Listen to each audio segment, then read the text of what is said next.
Good morning, अस्सलाम वालेकुम। कैसे हैं आप सब लोग? नए दिन के साथ मैं हूं महक असलम और मैं हूं सैयद फैसल करीम। उम्मीद करते हैं कि आपका दिन अच्छा उसका आगाज हुआ होगा, क्योंकि रात तो बिल्कुल भी अच्छी नहीं थी। वो ऐसी कि सांस नहीं आ रही थी मुझे महक। अच्छा, मुझे और मुझ समेत तमाम तर पाकिस्तानियों को और तमाम तर सोशल मीडिया सार्फिन को ट्विटर को हटा के नहीं आ रही थी सांस, क्योंकि गुज़िश्ता रात कुछ ऐसा हुआ कि ज़िंदगी थम सी गई और उन्होंने यकजहती में व्हाट्सएप का ग्रीन भी बन लिया। किसी ने सबसे दूर कर दिया था हमें ना, सबसे दूर। पाकिस्तान समेत दुनिया भर में स्मार्टफोन इस्तेमाल करने वाला शहरी ऐसा बेचैन था, उसको इतना इंतज़ार था और इतनी बेकरारी थी, अजीब सी कैफियत का शिकार हो गया था। अब सोचें, बहुत से लोग ये नहीं पूछ पा रहे थे कि खाना खाया नहीं खाया, ये नहीं पूछ पा रहे थे कि सोना कब है बाबू ने, और इस तरह की चीज़ें बहुत सारे। चले ये तो एक मजाक की बात है, बट बहुत सारी काम की चीज़ें भी नहीं हो पा रही थी। इस सब की वजह बना अचानक सोशल मीडिया प्लेटफॉर्म्स, यानी फेसबुक, उसका मैसेंजर व्हाट्सएप और इंस्टाग्राम की सर्विस जो है वो मुअत्तल हो गई थी। हमने देखा कि फिर लोगों ने वो SMS वाली जो सर्विस है ना, उसको याद करना शुरू किया। वो भी, और इसके अलावा ट्विटर तो बहुत खुश था कल, और ट्विटर ने बड़ा बड़ा लिखा हुआ था, literally welcome to all. Pakistan में अगर बात की जाए तो ये सर्विस जो है वो रात 8:30 बजे मुतासिर हुई थी, और इस दौरान ट्विटर सार्फिन ने दीगर सोशल मीडिया एप्लीकेशन के खिलाफ शिकायत के अंबार लगा दिए। फेसबुक और व्हाट्सएप इंतजामिया ने सर्विस की मअतली पर सार्फिन से माफ़ी भी मांग ली, और बेचारों ने कहाँ अपना ट्विटर पे पैगाम शेयर किया। सोचें यार, ये राइवलरी जो होती है ना सोशल मीडिया ऐप्स की, अब वो जब एक बंद हो जाती है तो फिर वो जिससे राइवलरी होती है उसी पे आके वो सार्फिन से माफ़ी मांग रहे होता है। कहते हैं जी माजरत खाएं, मुश्किल वक्त में सबर करने पर उन्होंने शुक्रिया अदा किया। और व्हाट्सएप फाल हो रहा है, आहिस्ता आहिस्ता मामूल पर आ रहा है। ये माफी के साथ साथ उन्होंने पैगाम भी दिया और फाइनली आ गया। और सुबह के वक्त फैसल समेत बहुत सारे लोगों की सांसें भी बहाल हो गई। सब ने सुबह उठ के पूछा मेरे बाबू ने खाना खा लिया ये नाश्ता किया था, ये उठ गए टाइम पे, ये सो गए टाइम पे, तो वो जो सवालात और जवाबात थे ना, वो सारे उनका तबादला आसानी से। कुछ लोगों से खुश भी बहुत है, आज शुक्र है जान छूटी 3-4 घंटे के लिए। आगे बढ़ते हैं, अब बात करेंगे वज़ीर आज़म इमरान खान के बड़े ऐलान की। पेंडोरा पेपर्स की हम बात कर रहे हैं, जिसमें शामिल लोगों से जवाब लिया जाएगा। वज़ीर आज़म ने पहले ऐलान किया और फिर अमली कदम उठा लिया। अमली कदम ऐसे उठाया कि तहकीकाती कमीशन के तहत आला सतह का सेल कायम करने का फैसला किया है। वज़ीर इत्तलात फवाद चौधरी ये कह रहे हैं कि सेल पेंडोरा लीक्स में शामिल तमाम अफराद से जवाब तलबी करेगा। हकायक हम कौम के सामने रखेंगे। वज़ीर आज़म की ज़ेर सदारत इजलास में वफाकी वज़रा और अटॉर्नी जनरल ने पेंडोरा पेपर्स पर इब्तदाई रिपोर्ट भी पेश कर दी है। FIA, FBR और नैब तहकीकाती सेल की मुआवनत करेंगे। कंपनीज के कानूनी होने या ना होने की तहकीकात की जाएंगी। असासे डिक्लेयर ना हुए तो FBR तहकीकात करेगा। वज़ीर आज़म ने वज़ीर कानून को तहकीकाती सेल की KT और TORs बनाने की हिदायत दी है। सेल और मखसूस वक्त में काम करके रिपोर्ट वज़ीर आज़म को पेश की जाएगी। खान साहब ने कार्रवाई के अहकामात जारी कर दिए। जैसा कि हमने देखा था कि जब पेंडोरा लीक्स सामने आई तो तभी खान साहब का ट्वीट सामने आया था कि PTI का स्टांस जो पहले दिन से था कि ना तो उन लोगों को पार्टी में रखा जाएगा जिन्होंने पैसा खाया है, और ना ही उन लोगों का साथ दिया जाएगा जिन्होंने आवाम को लूटा है। तो मेरे ख्याल से खान साहब के उस ट्वीट की पहली जो मिसाल है वो अब कायम होना शुरू हो गई है। अब देखते हैं कि आगे क्या होता है। दहशतगर्दी के खात्मे के लिए मुश्तरका कोशिशों का हम अब जिक्र करेंगे। शंघाई ताउन तंजीम के तहत इंसदाद दहशतगर्दी की मुश्तरका मशकों में जदीद टेक्नोलॉजीज़ के इस्तेमाल का अमली मुज़ाहरा किया गया। पाकिस्तान और चीन के दस्तों ने 2 तरफा तजर्बात से भरपूर इस्तेफादा किया और दहशतगर्दी से निपटने के लिए बाहिमी ताउन बढ़ाया जाएगा। हेलीकॉप्टर के जरिए ऑपरेशंस और जनाब दीगर जो मशकें हैं उसमें हिस्सा लिया जाएगा। वैसे फैसल, जब हम इन मशकों को देखते ना, एक दिल में उम्मीद होती है ना कि हमारी मशकें, हमारे जवान, और फिर जो दुश्मन को मुंह तोड़ जवाब दिया जाता है। इससे भी अच्छी बात यह है कि जब ये रीजन में कोऑर्डिनेटेड एफर्ट होता है, मुख्तलिफ ममालिक की मुश्तरका फ़ौजी मशकें होती हैं, तो वो जो दुश्मन होते हैं ना, उनके तो दिल दहल ही जाते हैं। और जब दुश्मन के दिल दहलाने की बात हो रही हो तो जिक्र होता है पाक फ़ौज का जिक्र करेंगे जी। और वो ये है कि army chief general Qamar Javed Bajwa ने मुख्तलिफ ऑपरेशंस में बेमिसाल बहादुरी पर जवानों को एजाज़ात से नवाजा। कहते हैं मादर वतन के लिए जान की कुर्बानी से बड़ी कोई कुर्बानी नहीं है। अफसरान और जवानों की कुर्बानियों से मुल्क में अमन और इस्तेहकाम आया। Army chief general Qamar Javed Bajwa ने GHQ में तकरीब से खिताब के दौरान मजीद कहा कि हमारे अफसरान और जवान असल हमारे हीरोज़ हैं। शहदा की कुर्बानियाँ कभी रायगा नहीं जाएंगी। और जिस तरह से कल हमने देखा कि ये जो तकरीब थी जिसमें नवाजा गया, और जब हम बात करते हैं अपने शहादा की, तो यकीन करें तब तब हमें फ़ख्र होता है कि हमारी पाक फ़ौज में ऐसे भाई, ऐसे जवान, ऐसे बेटे मौजूद हैं जो दुश्मन को नाको चने चबवा देते हैं और मुल्क की खातिर अपनी जान कुर्बान कर देते हैं। मुल्क की खातिर कुछ और भी बहुत कुछ हो रहा है। हाँ, और ये ऐसा हो रहा है कि यकीन नहीं आ रहा। सोचें आप कि बहुत सारे लोग तो यहाँ पाकिस्तान में बैठे बैठे वैक्सीन नहीं लगवा रहे, लेकिन लंदन में बैठे मियाँ साहब, उनको 1 नहीं 2 नहीं बल्कि उनको तीसरी डोज लग गई। सोचे, नवाज शरीफ को पाकिस्तान में तीसरी बार वैक्सीन लग गई है। साबिक वज़ीर आज़म को वैक्सीनेशन की जो तीसरी जाली एंट्री मौसूल हुई है वो हुई है बहावलपुर से। मियाँ साहब को साइनोवैक लगाई गई है। सोचें, जाली लगाई जा रही है, साइनोवैक भी लगाई जा रही है। जबकि दूसरी जाली एंट्री नारोवाल से हुई है। नादरा ने जाली इंदराज को डिलीट कर दिया है। हुकूमत पंजाब ने मामले की तहकीकात शुरू कर दी है। महकमा सेहत के 2 मुलाजमीन को गिरफ्तार करके पूछताछ का अमल जारी है कि ये गफलत, नाअहली, गैर जिम्मेदारी का मुजाहरा क्यों किया गया। जाहिर है सवाल उठते हैं कि एक शख्स जो कि लंदन में बैठा है और फिर वो शख्स जो कि ज़ुबान ज़दयाम है और उसको वैक्सीन लग जाती है और तीसरी वैक्सीन की डोज भी लग जाती है। अब यहाँ पे लोग दूसरी लगा रहे, वो तीसरी वहाँ पे बैठ के लगवा चुके हैं। तो ये अब जिनको गिरफ्तार करके पूछताछ की गई है, अब मामला सामने आएगा क्या है, माजरा है क्या। अब जिक्र करते हैं उस शख्सियत का जो कि रोते हुए को हंसा देता था, जो कि जब खुद रुखसत हुआ तो हर आंख अश्कबार थी और किसी को यकीन नहीं आ रहा था। हम बात कर रहे हैं उमर शरीफ साहब की। उमर भाई की नमाज जनाजा जर्मनी की मस्जिद में अदा की गई है और उनका जसद खाकी आज दोपहर 3 बजे जर्मनी से पाकिस्तान रवाना होगा और कल सुबह कराची पहुंचेगा। उनके बेटे जवाद शरीफ के मुताबिक नमाज जनाजा मौलाना बशीर फारूकी पढ़ाएंगे और तदफीन अब्दुल्ला शागाजी के मज़ार के अहाते में होगी। याद रहे कि उनकी आखिरी ख्वाहिश थी कि जब भी उनको दफन किया जाए तो अब्दुल्ला शागाजी के मज़ार के अहाते में उन्हें दफन किया जाए। आगे चल के हम उमर भाई की ज़िंदगी पर तफसीलन बात करेंगे। अभी आपको बताएं कि पेट्रोल और एलपीजी के बाद बिजली भी महंगी हो गई है, यानी आवाम थोड़ी सी और तैयार हो जाए। महंगाई का जिन ज़्यादा बेकाबू होने जा रहा है। नेपरा ने बिजली की कीमत में ₹1.72 इजाफा किया है। वो जिन नहीं है अब। हाँ, क्या है? ठीक है ना, वो जिन से ऊपर क्या होता है? जिन से ऊपर भूत होगा वो। मतलब जिन तो ये है ना कि अच्छे वाले जिन भी होते हैं लेकिन भूत तो बिल्कुल ही आउट ऑफ कंट्रोल होता है। चुड़ैल भी हो सकते हैं, चिमटते छोड़ती नहीं है। हो सकता है। सार्फिन पर 90 अरब रुपए से ज़ायद का इजाफी बोझ पड़ेगा। 300 यूनिट से कम इस्तेमाल करने वाले मुतासिर नहीं होंगे। के इलेक्ट्रिक सार्फिन पर भी इतलाक नहीं होगा, क्योंकि के इलेक्ट्रिक सार्फिन पर ऑलरेडी इतना कुछ इतलाक हो चुका है और क्या ही कर लेंगे, क्या उनकी जेबों से निकालेंगे, क्या ही कर लेंगे। अच्छा जी, खेल के मैदान से आपको खबर देते हैं और खेल के मैदान की जब भी हम बात करते हैं तो क्रिकेट की बात करना बेहद ज़रूरी है।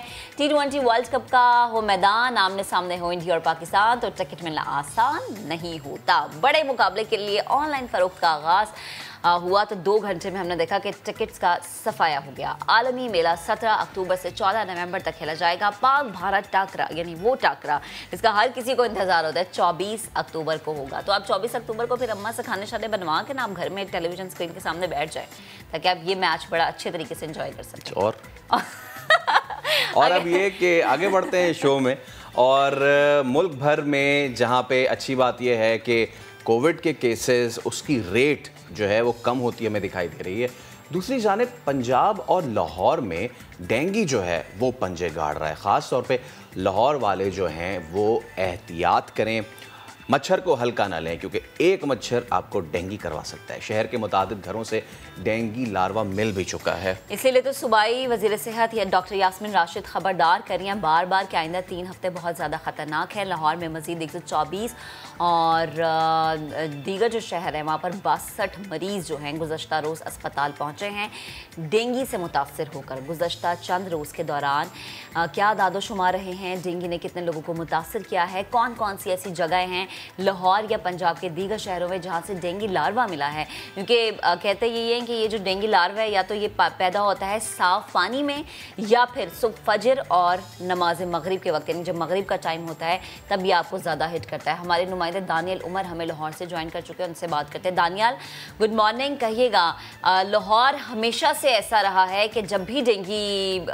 हमलावर होता है तब लाहौर में तादाद बहुत ज़्यादा होती है। पंजाब में अगर मैं बात करूँ सूबाई दारुल हुकूमत लाहौर सबसे ज़्यादा इफेक्ट होता है हर दफ़ा हर साल, तो ये गलत नहीं होगा। इस दफ़ा अभी तक अदाद शुमार क्या क्या है? जी बिल्कुल फैसल और महक, गुड मॉर्निंग सबसे पहले तो। लेकिन ख़बर कुछ इस तरह की है कि वो ख़बर इतनी गुड नहीं है, क्योंकि डेंगू के जो केसेस हैं उनमें खासा इजाफा देखने में आ रहा है। केसेस तो पंजाब भर से रिपोर्ट हो रहे हैं, लेकिन सबसे ज़्यादा जो मुतासरा शहर है वो लाहौर है, जहाँ पर केसेस की जो तादाद है वो अब 2000 से तजावुज़ कर गई है।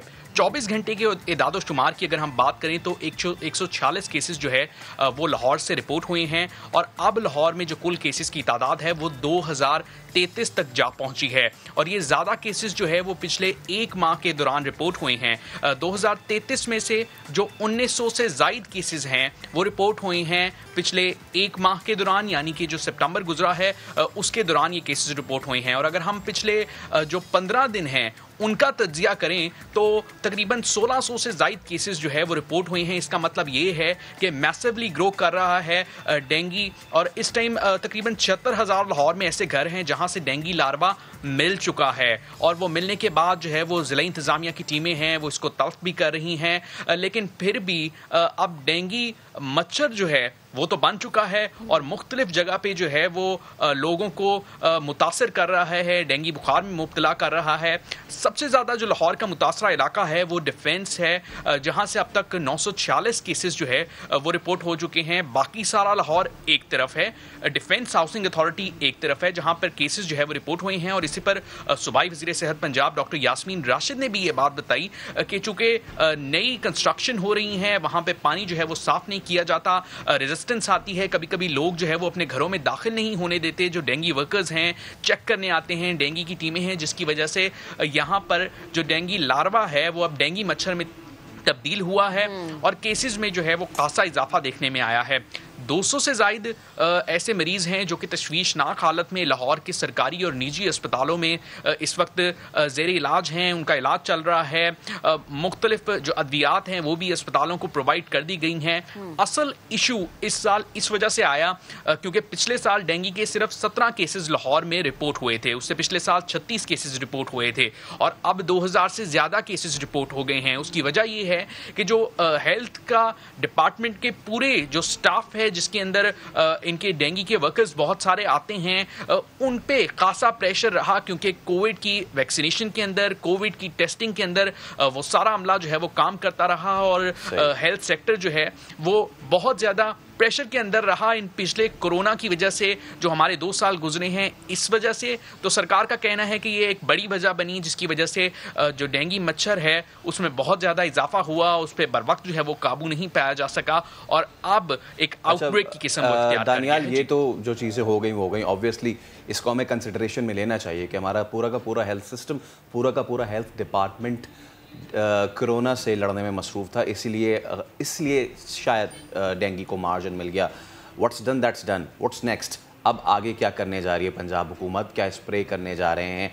लार्वा को तो या उसको हम तल्फ शायद इतना ना कर पाएँ, जो मच्छर बन चुका है उसके लिए स्प्रे वगैरह क्या किया जा रहा है, बताइए।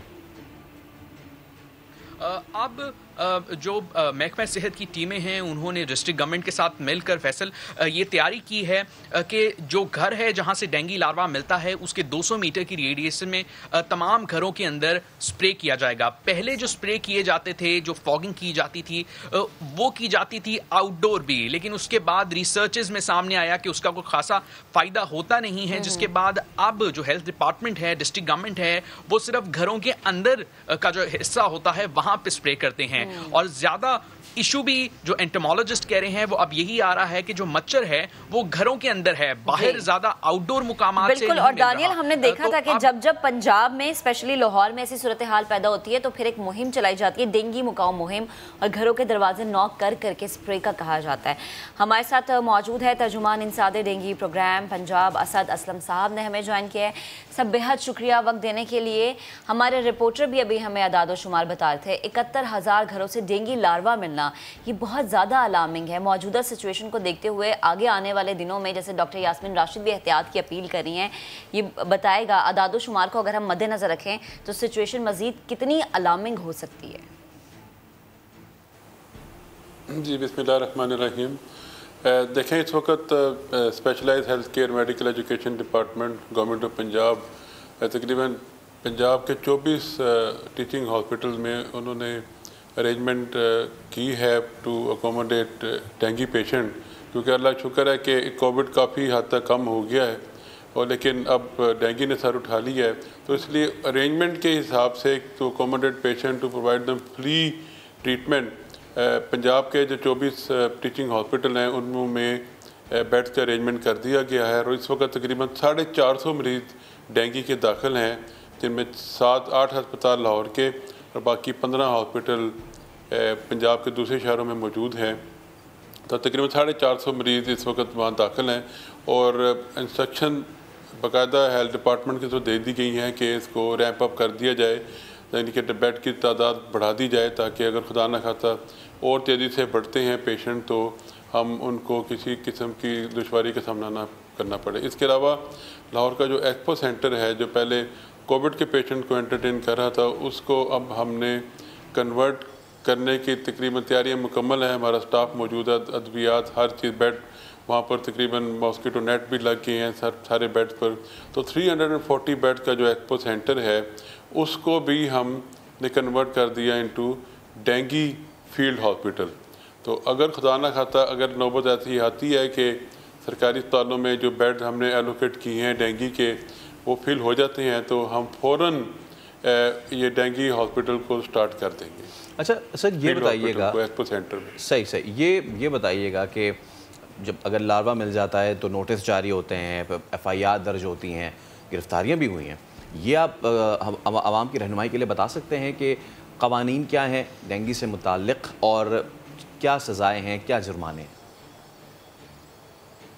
देखिए ये तो बाकायदा डेंगी का एक्ट ऑर्डिनेंस भी क्या नाम उसका एक्ट है जो मौजूद है, उसके मुताबिक अगर किसी घर से, किसी दुकान से, किसी इवन के हॉस्पिटल तक हमारे वो विज़िट होते हैं, अगर वहाँ से लार्वा आता है, डिटेक्ट होता है तो बाकायदा FIR दर्ज होती है। फिर 3 to 6 मंथ तक कैद की सज़ा भी इसमें लिखी हुई है एक्ट में। सही, ठीक। अच्छा सर, एक और चीज़ हम देखते हैं कि जब भी पंजाब खुसूसन लाहौर में डेंगी ज़्यादा सर उठाता है तो हुकूमत सख्त से सख्त इक़दामात की तरफ आती है। तो अभी मौजूदा हुकूमत डेंगी कंट्रोल करने के लिए जो इक़दामात करें, मैं चाहूँगी कि आप हमारे चैनल के तवज्जुह से आप प्लीज़ आवाम के सामने रखें। देखिए 2 किस्म के इंतजाम होते हैं, एक तो प्रिवेंशन जो बेसिकली डिस्ट्रिक्ट गवर्नमेंट और प्राइमरी सेकेंडरी हेल्थ डिपार्टमेंट करता है, और दूसरा है मैनेजमेंट ऑफ द पेशेंट। जी, specialized health care medical education department के ज़िम्मे जो है वो मैनेजमेंट ऑफ द पेशेंट है। तो उसके लिए sufficient number of beds allocate कर दिए गए हैं सारे टीचिंग हॉस्पिटल में। फील्ड हॉस्पिटल जैसे मैंने आपको पहले बताया कि फील्ड हॉस्पिटल मुकम्मल तौर पर तैयार है, किसी वक्त भी हम 4 घंटे 6 घंटे के नोटिस पर वहाँ पर पेशेंट दाखिल कर सकते हैं। प्रिवेंशन के लिए बाकायदा स्प्रे किए जा रही हैं, जो सर्वेलेंस की जा रही है, प्राइमरी सेकेंडरी हेल्थ डिपार्टमेंट की जो टीम्स हैं वो जगह जगह जाके सर्वेलेंस कर रही हैं, लार्वा डिटेक्ट करने की पूरी तरह कोशिश की जा रही है। और अगर कहीं से लार्वा डिटेक्ट होता है तो वहाँ पर जो केमिकल है उसका भी स्प्रे किया जाता है। तो दोनों डिपार्टमेंट मिलके और डिस्ट्रिक्ट गवर्नमेंट मिलके ही इसकी प्रिवेंशन और मैनेजमेंट के लिए काम कर रही है। और अभी तक अल्लाह का शुक्र है कि किसी किस्म की पेशेंट को दुश्वारी का सामना नहीं करना पड़ा। अब सफिशेंट अमाउंट में नंबर ऑफ़ बेड मौजूद हैं, हर किस्म की अद्वियात जो और सारे लैब टेस्ट वो भी हम जो गवर्नमेंट के पब्लिक सेक्टर हॉस्पिटल हैं वहाँ पर फ्री दे रहे हैं। जो CBC हैं, जो NS1 टेस्ट हैं, हर चीज़ का लैब टेस्ट, अद्वियात, बेड, मेडिकल केयर मुकम्मल तौर पर फ्री प्रोवाइड की जा रही है। ठीक है, बहुत शुक्रिया। असद असलम साहब हमारे साथ मौजूद थे और दाना भी हमें अपडेट कर रहे थे। तो डेंगी जो है वो सर उठा रहा है, बट जहाँ एक जानिब हुकूमत इसकी सरकोबी के लिए सरगर्दा हैं, वहीं दूसरी जानिब आवाम से बहुत ज़्यादा अपील है कि वो जिस तरीके से कोविड से वो लड़े हैं उसी तरीके से लड़ भी रहे हैं, और बिल्कुल उसी तरीके से वो डेंगी से भी नबरदाज़मा हो। जो SOPs जो इसकी थी कोविड की, कुछ SOPs डेंगी की भी हैं, हम बारहा बताते रहे हैं और फिर आपको बता देते हैं कि जहाँ साफ़ पानी में ये अफजाइश पाता है, तो अगर कोई इस तरह का पानी, कोई रिजर्वायर आपके घर के अंदर है उसको आप ढक लें, बिकॉज घर के अंदर अब लार्वा और मच्छर बन रहा है, उनके लार्वा मिल भी रहे हैं। और मच्छरदानियाँ लगाएं, मच्छरदानियाँ लगाएं, और इसके अलावा साथ साथ हाफ स्लीव्स मत पहने, थोड़ा सा एहतियात करें। मगरिब के वक्त या सुबह फजर के वक्त जो है आपका जो ज़रूरी काम है वो घरों के अंदर रह के करें, खिड़कियों को बंद रखें, अपने आप को महफूज रखें। अभी एक ब्रेक लेते हैं, ब्रेक के बाद दोबारा हाजिर होंगे, हमारे साथ रहिए।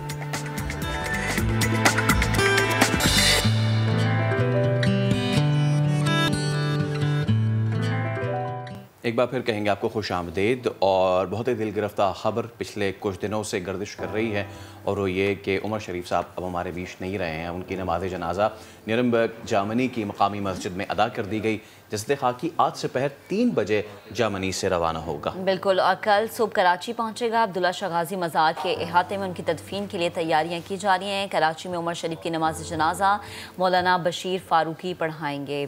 तो जब हम उमर भाई की बात करते हैं, इंतहाई अफसोस और इंतहाई गम के साथ हम ये खबर शेयर कर रहे होते हैं। उमर शरीफ का सफ़र आखिरत न्यूरम्बर्ग सिटी की तुर्क मस्जिद में नमाज जनाजा अदा कर दी गई। अल्लामा अशरफ कादरी ने इमामत की। नमाज जनाजा में पाकिस्तानियों के अलावा दीगर मुल्कों के शहरियों ने भी बड़ी तादाद में शिरकत की। उमर शरीफ की मैयत पाकिस्तान लाने के लिए तैयारियां मुकम्मल कर ली गई हैं। उनके बेटे जवाद उमर ने प्रोग्राम 7 से 8 में बताया कि तदफीन बुध की शाम तक होगी। जज्ज़े खाकी उनका जो है वो वेडनेसडे मॉर्निंग को आ रहा है, और जो उनका नमाज जनाजा है वो Umar Sharif park Clifton block 2 near Ziauddin hospital वहाँ पर होगा 3 बजे दोपहर को।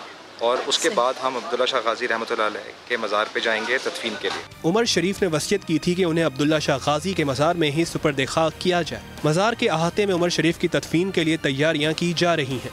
कॉमेडी किंग उमर शरीफ का इंतकाल 2 अक्टूबर को जर्मनी में हुआ था। तो उमर भाई की ज़िंदगी से मुताल्लिक़ हम गुफ्तगू शामिल कर ही रहे हैं अपने शोज़ में। आज हमने मदऊ किया है अदाकार मानी को। सलमान भाई, बहुत शुक्रिया वक्त देने के लिए। आपका भी बड़ा अच्छा वक्त गुजरा, जैसे कि हम सबका जो है वो वक्त गुजरा। तो क्या आपने शख्सियत को पाया? क्योंकि उमर भाई जो हैं वो, जिसको कहा जाता है ना, जैसे हम आम हरूफ में कह देते हैं कि आप शख्सियत नहीं, आप पूरा इदारा हैं, वो जीता जागता एक इदारा थे। उन्होंने कितने ही कमेडियंस, कितने ही कंपेयर्स और कितने ही आर्टिस्ट्स को सिखाया। उनके चले जाने से कितना बड़ा खला आप देखते हैं मानी भाई? डेफिनेटली बहुत बड़ा खला है। एक ऐसे लेजेंड थे जो कि मैं तो बता रहा हूँ कि मैं अभी किसी को कल बता रहा था कि 80s में जो था, जब हम छोटे थे, तो किसी भी कराची के अपार्टमेंट में, किसी की भी शादी में, किसी भी मोहल्ले में कोई फंक्शन जो था वो उनके बगैर मुकम्मल नहीं होता था। और जब हमने तो शुरू किया ऑडियो कैसेट से उनको, और वो ऑडियो कैसेट जो थी उस ज़माने में होती थी, फिर वो VHS का ज़माना था तो VHS आ गई। VCR पे अगर 4 फिल्में लोग किराए पे VCR लेके आते थे तो एक फिल्म जो होती थी या एक कैसेट होती थी उमर शरीफ की होती थी। उमर शरीफ नाइट होता था जिसमें उमर शरीफ अकेले 1.5 घंटे तक एंटरटेन करते थे। 1.5 घंटा अकेला एक बंदा बोल रहा है और वो बोले जा रहा है और लोग हंसे जा रहे हैं और हंस के हम पागल हो जाते थे। तो ये इस तरह था। मुझे याद है कि बचपन में एक अपार्टमेंट में एक तकरीब हुई, तो हमारे इलाके का, जो हम अपने इलाके का भी एक उमर शरीफ होता था, तो हम कहते थे यार आज उमर शरीफ आ रहा है तो आज उसको टफ टाइम देंगे। तो एक एक्ट उनका था कि उमर शरीफ के सामने कोई बंदा कुछ बोलता था तो फिर उमर शरीफ उसके साथ उसका रिकॉर्ड लगाते थे। और वो एक कितना मजे का वाकया हुआ, मतलब मुझे तो याद है, मैं छोटा था, कि जो हमारे इलाके का हीरो था जिसको हम अपने इलाके का उमर शरीफ कहते थे, उसका जो रिकॉर्ड लगा है वो बेचारा, उसके करियर वहीं खत्म हो गया था। तो वो बड़े मजे की शख्सियत थी। मेरा उनसे मिलने का मिला उनसे फिर, और उनके घर भी हम जाते थे, फेराव में काफ़ी दफ़ा गए, काफ़ी खानों पे उन्होंने हमें बुलाया और सालगिरह पे बुलाया, और काफ़ी अच्छी शख्सियत थी, बहुत मज़े के इंसान थे। जो मेन चीज़ मैंने सीखी उनसे, उनका जो स्टाइल था वो एक उनका अलग ही स्टाइल था। ऐसा स्टाइल पूरे बरसगीर पाको हिंद में शायद ही किसी का हो। और जो ऑब्जर्वेशन थी उनकी, जो ह्यूमर उनका जो था वो ऑब्जर्वेशन बेस्ड था, जिसको कनेक्ट करके पाकिस्तान के लोग, बांग्लादेश के लोग, अफगानिस्तान के लोग, इंडिया के लोग, और फिर वो सुपरस्टार बन गए। 80s, 90s, 2010 तक उमर शरीफ के बगैर कोई चीज हो नहीं सकती थी। यानी कि 3 दहाइयां जो थी उमर शरीफ के साथ निकल गई। ये एक बहुत बड़ी कामयाबी है। और एक जमाने में तो 2 ही नाम होते थे, मोइन भाई, उमर भाई, मोइन भाई, उमर भाई।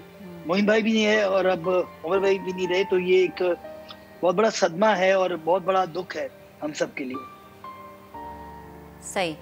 ठीक, अच्छा मानी जिस तरह से आप भी कह रहे हैं उनका एक मुनफरिद स्टाइल था, एक मुनफरिद स्टाइल, मुनफरिद अंदाज, हर कोई उनका दिल दादा, ना सिर्फ पाकिस्तान बल्कि हमने देखा कि सरहद पार भी उनका नाम जब लिया जाता था तो एक ही उनकी पहचान होती थी। आज भी हम देखते हैं वो तंज़ो मज़ाक के प्रोग्राम आज भी टीवी चैनल्स पर चल रहे होते हैं, लेकिन वो ना तो वो क्वालिटी है, ना ही उनको compete करने के लिए हम देखेंगे लोग आज हमें अपनी इंडस्ट्री में मौजूद नज़र आते हैं, ना ही उनका वो स्टाइल है। अगर स्टाइल कॉपी भी करने की कोशिश करते हैं तो वो सिर्फ एक हद तक कॉपी कर पाते हैं, लेकिन वो जो उमर भाई के अंदर बात थी वो आज के कॉमेडियंस में हम नहीं देख पाते। डेफिनेटली ऐसा ही है, यही चीज़ है, बिल्कुल यू राइट। लेकिन हुआ ये था जब उमर भाई ने भी स्टार्ट किया था, 80s का जो पीक था उनको पीटीवी से महरूम रखा गया। पीटीवी में उनकी एंट्री नहीं थी, पीटीवी वाले एक अलग स्टेट ऑफ माइंड में चल रहे थे उस टाइम पे। और उमर भाई ने फिर जब उनका कुछ तरीका नहीं बचा तो उन्होंने फिर ऑडियो कैसेट से स्टार्ट किया, ऑडियो के बाद फिर वो वीडियो कैसेट पे आए। तो ये दुनिया का शायद वाहिद आर्टिस्ट होगा या शायद चंद उन आर्टिस्टों में से एक होगा जिसने अपना अलग मुकाम किसी और तरफ से बनाया। तो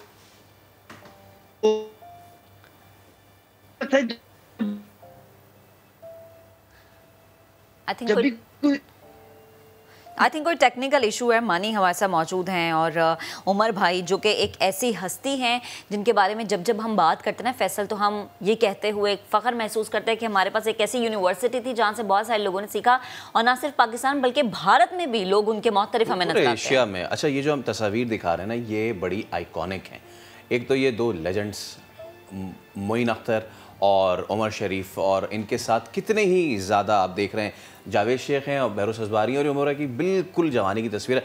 मानी भाई आप वो बात कर रहे थे जिस तरह आपने बात, और लहरी साहब भी, यही मेरा अब अगला सवाल है। पिछले अगर दहाई ना कहें, पिछले 5 साल कह लें, तो इतना बड़ा नुकसान हो गया है ना सिर्फ हमारी इंडस्ट्री का बल्कि हमारे मुल्क का इतना बड़ा जो है वो नुकसान हो गया है। हम इस पे भी मज़ीद बात करेंगे, आगे हम शो में बढ़ेंगे। चेयरमैन पीसीबी रमीज़ राजा वो तकरीब से खिताब कर रहे हैं, आपको ले चलते हैं। और रद्दी की टोकरी में नहीं फेंक के चला जाएगा। और दूसरा, अगर आपकी क्रिकेट की इकोनॉमी स्ट्रांग होगी तो उनके इंटरेस्ट रहेंगे। सो वो हम पीएसएल के थ्रू कोशिश करते हैं कि इंटरेस्ट इंडिविजुअल लेवल पे बना रहे, बट कलेक्टिवली आई थिंक उस इंटरेस्ट को सस्टेन करने के लिए बड़ा ज़रूरी है कि हमारे पास पैसे हों, हमारी टीम दुनिया की बेस्ट टीम हो, और हमारे क्रिकेट ग्राउंड्स बहुत बेहतर हों, क्योंकि हमने 3 बिड्स के ऊपर जो है आईसीसी में अपनी एप्लीकेशन डाली है। सो मैं देख रहा था कि बहुत काम होने वाला है स्टेडियम्स के ऊपर भी। चाहते हैं क्या ब्लॉक्स हैं, टूर था ये, ताकि आपके साथ आपकी मैं बात सुन सकूं कि किस तरह से आप आगे आना चाहते हैं, क्या क्या ब्लॉक्स हैं, रोड ब्लॉक्स हैं जिसकी वजह से नई हमारी बिजनेस कम्युनिटी आती है और डायरेक्शन ले सकें। सबसे इम्पॉर्टेंट ये है कि आप हमें बता सकें कि किस तरह से एक स्पोर्टिंग ऑर्गेनाइजेशन जो है वो ऊपर जा सकती है to match the likes of the established ones. So हमारी क्रिकेट की इकोनॉमी में मैं आप चाहता हूं कि आप इंजेक्शन उसमें भरें, और उसके लिए जो भी आप स्टेप्स हमसे मांगेंगे हम देंगे इंशाल्लाह, और जो आप कर सकेंगे आई एम श्योर कि उसके ऊपर भी एक अगर कलेक्टिव एफर्ट होगा तो हर चीज़ पॉसिबल है। तो ये था जी बड़ी चीज़ें जो थी करने की। बाकी जो हमारी वर्ल्ड कप की तैयारी हो रही है वो तो है, हम कोशिश तो कर रहे हैं कि इंशाल्लाह किसी ना किसी तरह से एक बेहतरीन टीम निकालें। उसमें थोड़ा सा वक्त लगता है, इसलिए कि ये जो चेहरा होता है आपको क्रिकेट टीम का, ये डिपेंडेंट है on the grass root work जो कि होता है।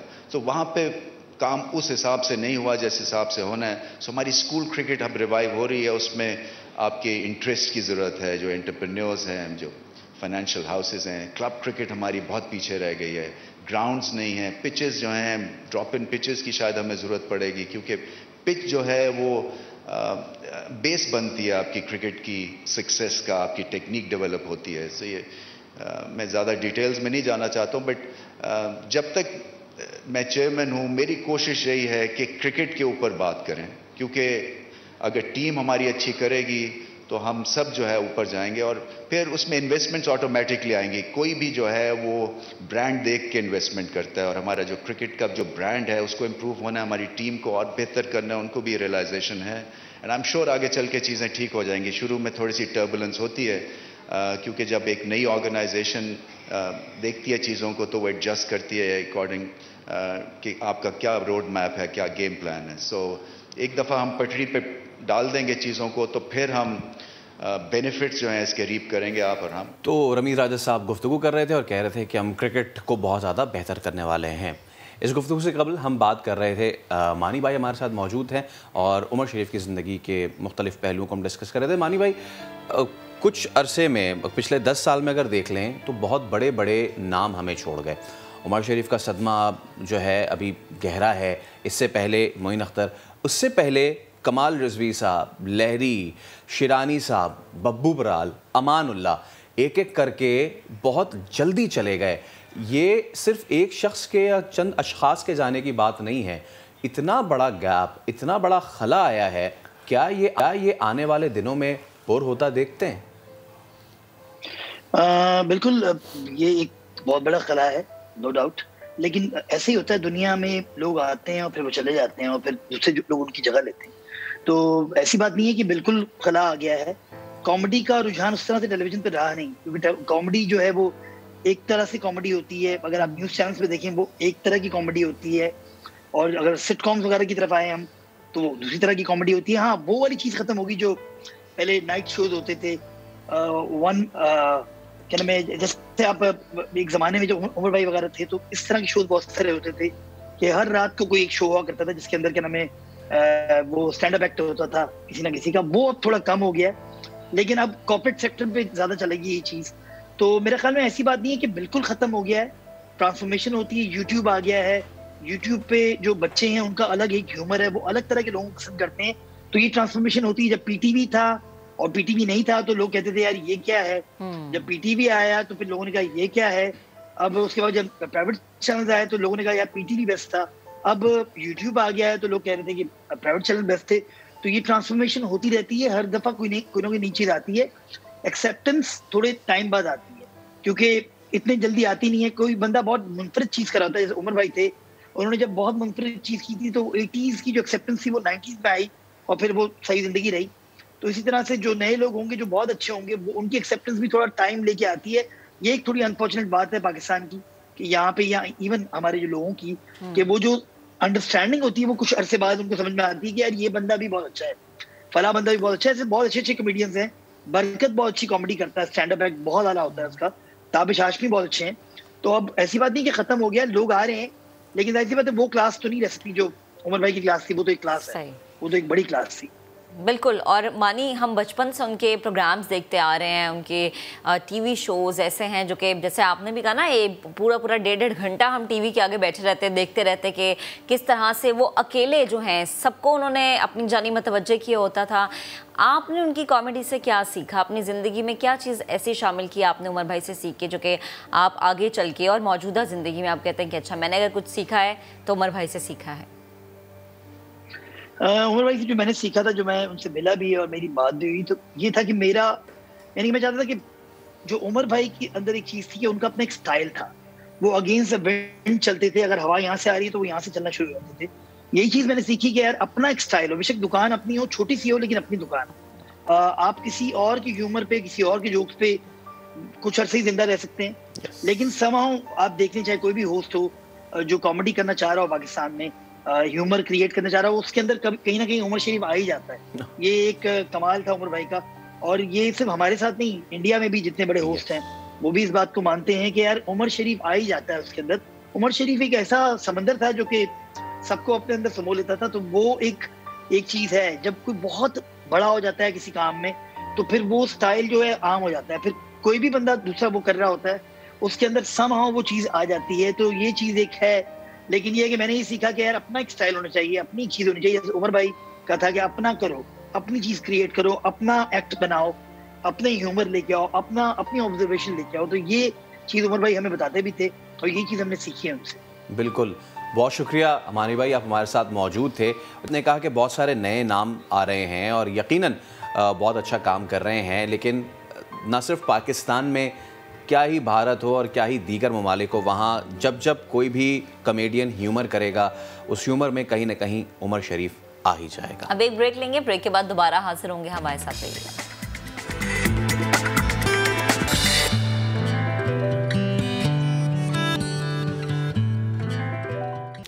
Welcome back. अब आपको हम लेके चलेंगे ऐसी जगह जहाँ जब छोटे थे तो हर हफ्ते जिद करते थे कि हमें यहाँ पे जाना है। अच्छा, वैसे मैं एक बात बताऊँ, मैं आज तक कभी चिड़ियाघर नहीं गई, वो चाहे लाहौर का या कराची का, मैं कभी चिड़ियाघर अच्छा, नहीं गई। अच्छा, वो आपके घर खुद चल के आ जाते हैं? वो मैं कभी गई नहीं, कभी मौका ही नहीं मिला। आप नहीं गई? नहीं, मैं कभी तो फिर चलें, आपको लेके चले। इसलिए आज हम सैर भी करवाएंगे कराची के चिड़ियाघर की और आपको बताएंगे कि वहाँ पर क्या मुनफरिद है और कौन कौन से ऐसे जानवर हैं जो बच्चों की तवज्जो का मरकज बने हुए हैं। तो फैसल गए हैं चिड़ियाघर की सैर करने के लिए और अब फैसल के साथ हम सब जाएंगे।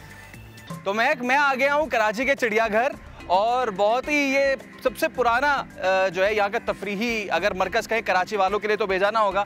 और आते ही मैंने सबसे पहले रुख किया है ये इन जेंटल जायंट्स हाथियों का, और इनका ये नहाने का टाइम है। मैं कोशिश करता हूँ कि अगर ये कुछ खा सकें, वैसे ही मुझे बहुत ज़्यादा इग्नोर कर रहे हैं क्योंकि गालिबन इनके ये नहाने का टाइम है और ये खाना देख के भी मेरी तरफ नहीं आ रहे हैं। अच्छा, इसका नाम क्या है? इसका नाम मधुबाला है। ओ तेरी, इसका नाम है मधुबाला। और मधुबाला का दिलीप कुमार कौन है? ये मलका नूरजहां है, इसके दिलीप कुमार। अच्छा, तो एक मलका नूरजहां है और एक मधुबाला है। वाह वाह, क्या हसीन इम्तिजाज है दो ममालिक का। चाचा, खाते क्या क्या है ये केला खाते हैं, शकरकंदी, गाजर, भुट्टा, सेब, तरबूज, मतलब सब कुछ खाते हैं? सब कुछ खाते हैं। चाचा, इसकी उम्र क्या है? इसकी उम्र 15 साल है। ये 15, मधुबाला 15 साल की है बालिका और मलका नूरजहां 13 साल। अरे ये तो दोनों बच्चे हैं अभी। चाचा, वैसे इनकी कितनी उम्र होती है? 50 से ऊपर जाती है। 50 से ऊपर जाती है, माशाल्लाह माशाल्लाह। और ये खुशबाश है यहाँ पे? जी हाँ, खुशबाश है, ज़बरदस्त। अभी आप देख रहे हैं, आपके सामने नहा रहे, खेल रहे, कोई आप भी खड़े हैं इनके पास। चलो भाई मधुबाला, तो ये मधुबाला से तो हो गई हमारी मुलाकात और हमने मलका नूरजहां की जो है वो अदाएं भी देख ली। अब आगे चलते हैं और मधुबाला थोड़ी सी गुस्से में नज़र आ रही है। आगे चलते हैं और आगे आपकी दीगर जानवरों से मुलाकात करवाते हैं। जी, तो मलका नूरजहां और मधुबाला से तो आपने मुलाकात कर ली। कराची चिड़ियाघर से मेरी तो बड़ी बचपन की यादें वाबस्ता हैं। कुछ तल्ख है, कुछ शीरी हैं। कभी बहुत अच्छा हुआ करता था, बीच में बहुत डिटेरियोरेट हुआ, लेकिन अब इसकी क्या सिचुएशन है, क्या क्या नई अट्रैक्शंस हैं, इस सब पे हम बात करेंगे और आगे चल के आपको मज़ीद जानवरों से भी मिलवाएंगे। लेकिन उससे पहले हम बात करेंगे, हमारे साथ थोड़ी देर में मौजूद होंगे senior director zoo safari recreations Khalid Hashmi साहब। तो खालिद हाशमी साहब हमारे साथ मौजूद हैं। खालिद, अस्सलाम वालेकुम। कैसे हैं आप? ठीक ठाक हैं? खैरियत से हैं? हमारी तो यादें इधर बचपन से हैं, मेरी भी बचपन से है। तो ये हमारी और आपके कंबाइंड बचपन से भी पुराना है। बिल्कुल। थोड़ा मैं चाहता हूँ कि देखने वालों को बताएं कि कभी का गांधी गार्डन, फिर कराची चिड़ियाघर हो गया, ये इसकी कितनी पुरानी तारीख है? ये हमारा जू जो है कराची चिड़ियाघर जो है 1870 में कायम हुआ और एशिया का सबसे पुराना जो जू में है तो ये हमारा जो कराची चिड़ियाघर है ये है 1870 में कायम हुआ है उस वक्त। और अब अल्लाह का शुक्र है, आपने देखा होगा, विज़िट किया होगा कि हर आए दिन, आने वाले दिन में इस बेहतर से बेहतर होता जा रहा है। अच्छा। इंशाल्लाह कमिंग 6 मंथ या अगले साल तक इंशाल्लाह हमारे नेचुरल केजेस बन जाएंगे। तो बहुत सारे नए जानवर भी आ रहे हैं इंशाल्लाह ताला, और बहुत सारी नई खुशखबरियाँ भी आ रही हैं। खुशखबरियाँ भी आ रही हैं। खुशखबरी ये है कि हम जो अक्टूबर का महीना आएगा तो 20 अक्टूबर को एलिफेंट्स की हमारी जो है ना बर्थडे। अच्छा, वाह। और मैं पब्लिक से गुजारिश करूंगा कि वो हमारी इस दावत पे आएँ और एंजॉय करें हमारे साथ एलिफेंट की। तो मलका नूरजहां और मधुबाला जो है, एक 13 साल की और एक 15 साल की सालगिरह है। हर जगह साफ साफ लिखा होता है कि जी डोंट फीड एनिमल्स, लेकिन लोग ना सिर्फ ये कि खाने की चीजें फेंकते हैं, बल्कि वो जो प्लास्टिक फेंकते हैं ना, वो बड़ा डेंजरस है। मैं ये पब्लिक के लिए मैसेज देना चाहूँगा कि वो जू आएँ, बिल्कुल आएँ, लेकिन जानवरों के हवाले से वो जो ये प्लास्टिक की थैलियाँ या उनको जो खाना देते फेंकते हैं इस तरीके से, इससे इज्तनाब करें। उससे जानवर बीमार होते हैं और डिस्टर्ब भी होते हैं। तो बहुत शुक्रिया आपका। और हम ये उम्मीद करते हैं कि मज़ीद अट्रैक्शंस यहाँ पे आएँ ताकि लोग उसको देख के महसूस हो सकें, और सालगिरह वाले दिन तो हम ज़रूर आएंगे। बिल्कुल बिल्कुल, बल्कि पूरी कराची की आवाम को मेरा इन्वाइटेड दावत है। अब हम आपको मछली घर में लेके चलते हैं, फिश एक्वेरियम, और 1953 का ये बना हुआ है। तो आइए चलते बात करते हैं कितनी पुरानी यहाँ पे मछलियाँ, कौन कौन सी अक़साम है। जी, तो मछली घर फिश एक्वेरियम में हम मौजूद हैं। यहाँ के कीपर हमारे साथ मौजूद हैं। अस्सलाम वालेकुम। वालेकुम सलाम। आपका नाम? मोहम्मद सलीम। सलीम भाई, कितनी अक़साम की मछलियाँ हैं? यहाँ तकरीबन 25 अक़साम की मछलियाँ हैं। अच्छा, और हर किस्म की मछली को आप मुख्तलिफ दाना डालते हैं? जी, सब यही वेजिटेबल दाना आता है उसका। अच्छा, और इसमें गर्म पानी, ठंडे पानी इसकी भी हैं अलग? नहीं, ये सिर्फ फ्रेश वाटर की। फ्रेश वाटर फिश है। कौन कौन सी सर? जैसे कि ये कि मैं बड़ी सी देख रहा हूँ। कैट फिश है और किचिंग ग्रामी है, ठीक है, प्लेटी है, कार्प फिश है, केलिगो है, गोल्ड फिश केलिगो, ये टेलीस्कोप है।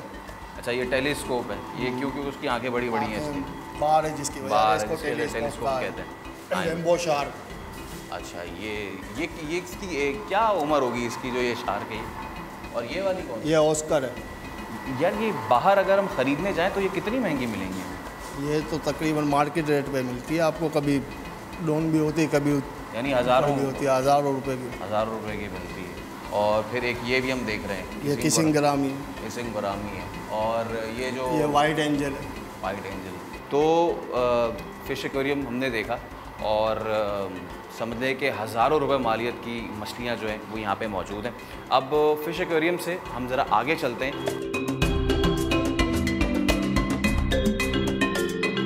घूमते घूमते हम पहुँच गए हैं रेप्टाइल हाउस, यानी कि अब आप देखेंगे सांप और अजदहा और न जाने क्या क्या। तो चले मेरे साथ रेप्टाइल हाउस चलते हैं और जिनको ख़तरनाक समझा जाता है ना जानवर, उनसे आपकी मुलाकात करवाते हैं। क्या ही अच्छा होता कि ये खूबसूरत मंज़र में ये पानी भी थोड़ा सा आलूदा ना होता। जहाँ पे हम मौजूद हैं वहाँ पे खड़ा होना थोड़ा सा मुश्किल ज़रूर है, लेकिन अभी तो वो खुश हैं। देखे कितने खुश हैं, दिखाएं कितने खुश हैं।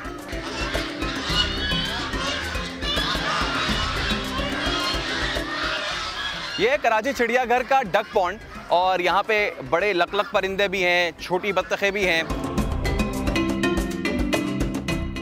जहाँ सारी बत्तखें एक एक करके जो है वो तालाब में चली गई, ये एक बड़ी फ्रेंडली सी बत्तख है, ये यहाँ पे खड़ी रह गई, पानी काफ़ी देर तक पीती रही, लेकिन अब इसके भी जाने का टाइम हो गया है तो ये भी जा रही है। और मैं देख रहा हूँ कि तकरीबन 300 से ज़ायद बत्तखें हैं यहाँ पे, उनमें से एक ये सबसे ज़्यादा जो है वो कैमरा फ्रेंडली है और ये होते होते जो है वो अब मेरे कैमरामैन की तरफ ही जा रही है। मज़ेदार सी सैर थी। फैसल, आपको तो यकीनन बहुत मज़ा आया होगा। हाँ, बहुत मज़ा। तो आप भी अपने वीकेंड को प्लान कर सकते हैं, कराची चिड़ियाघर की सैर करें और खूब एंजॉय करें। अभी हम एक ब्रेक लेंगे, ब्रेक के बाद दोबारा हाजिर होंगे, हमारे साथ रहिएगा।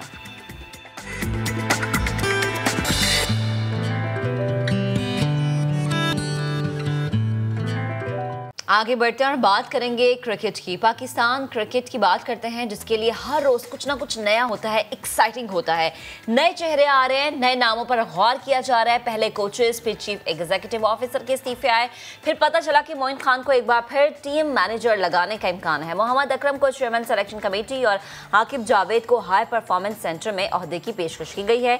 इन खबरों के दौरान गुज़श्ता रोज़ चेयरमैन पीसीबी कराची आते हैं और काफ़ी मुतहरिक, काफ़ी एक्टिव हमें नजर आते हैं। ताजिर कम्युनिटी से मुलाकात भी होती है, डोमेस्टिक क्रिकेट स्ट्रक्चर को मजबूत बनाने समेत दीगर मामलात पर गुफ्तगू भी की जाती है। साथ ही ये खबरें भी सामने आई हैं कि पाकिस्तान क्रिकेट बोर्ड के आइन 2019 और डोमेस्टिक क्रिकेट इंफ्रास्ट्रक्चर में तरमीम के लिए काम शुरू कर दिया गया है। बहुत सारे अहम मामलात हैं क्रिकेट से जुड़े, तो अहम मामला, अहम मेहमान हमें ज्वाइन किया है सीनियर स्पोर्ट्स तज्जियाकार मिर्ज़ा इकबाल बेग भाई ने। मिर्ज़ा भाई अस्सलाम वालेकुम, गुड मॉर्निंग। सबसे पहले तो रमीज़ राजा साहब आए हैं कराची और अभी कुछ देर कबल गुफ्तगू भी कर रहे थे और कह रहे थे कि हमें क्रिकेट की इकॉनमी बेहतर करनी है। इसके लिए वो स्टॉक मार्केट में गए हैं, वहाँ पे ताजरों से कल वो मिल भी चुके हैं। नेशनल स्टेडियम के साथ 5 स्टार होटल बनाने की बात आज की नहीं है, काफ़ी सालों पुराने की है, काफ़ी साल पुरानी है। तो इस सब को कैसे देख रहे हैं आप? ख़ासतौर पे ये जुमला बड़ा स्ट्राइक किया है मेरे जहन को, क्रिकेट की इकॉनमी बेहतर करना। वालेकुम अस्सलाम फैसल, सुबह बखैर आपको भी और महक को भी। और रमीज़ राजा साहब तो आए, ये काम तो पाकिस्तान क्रिकेट बोर्ड के डायरेक्टर कमर्शियल का था, वो उनके साथ नहीं है। दिलचस्प बात ये है।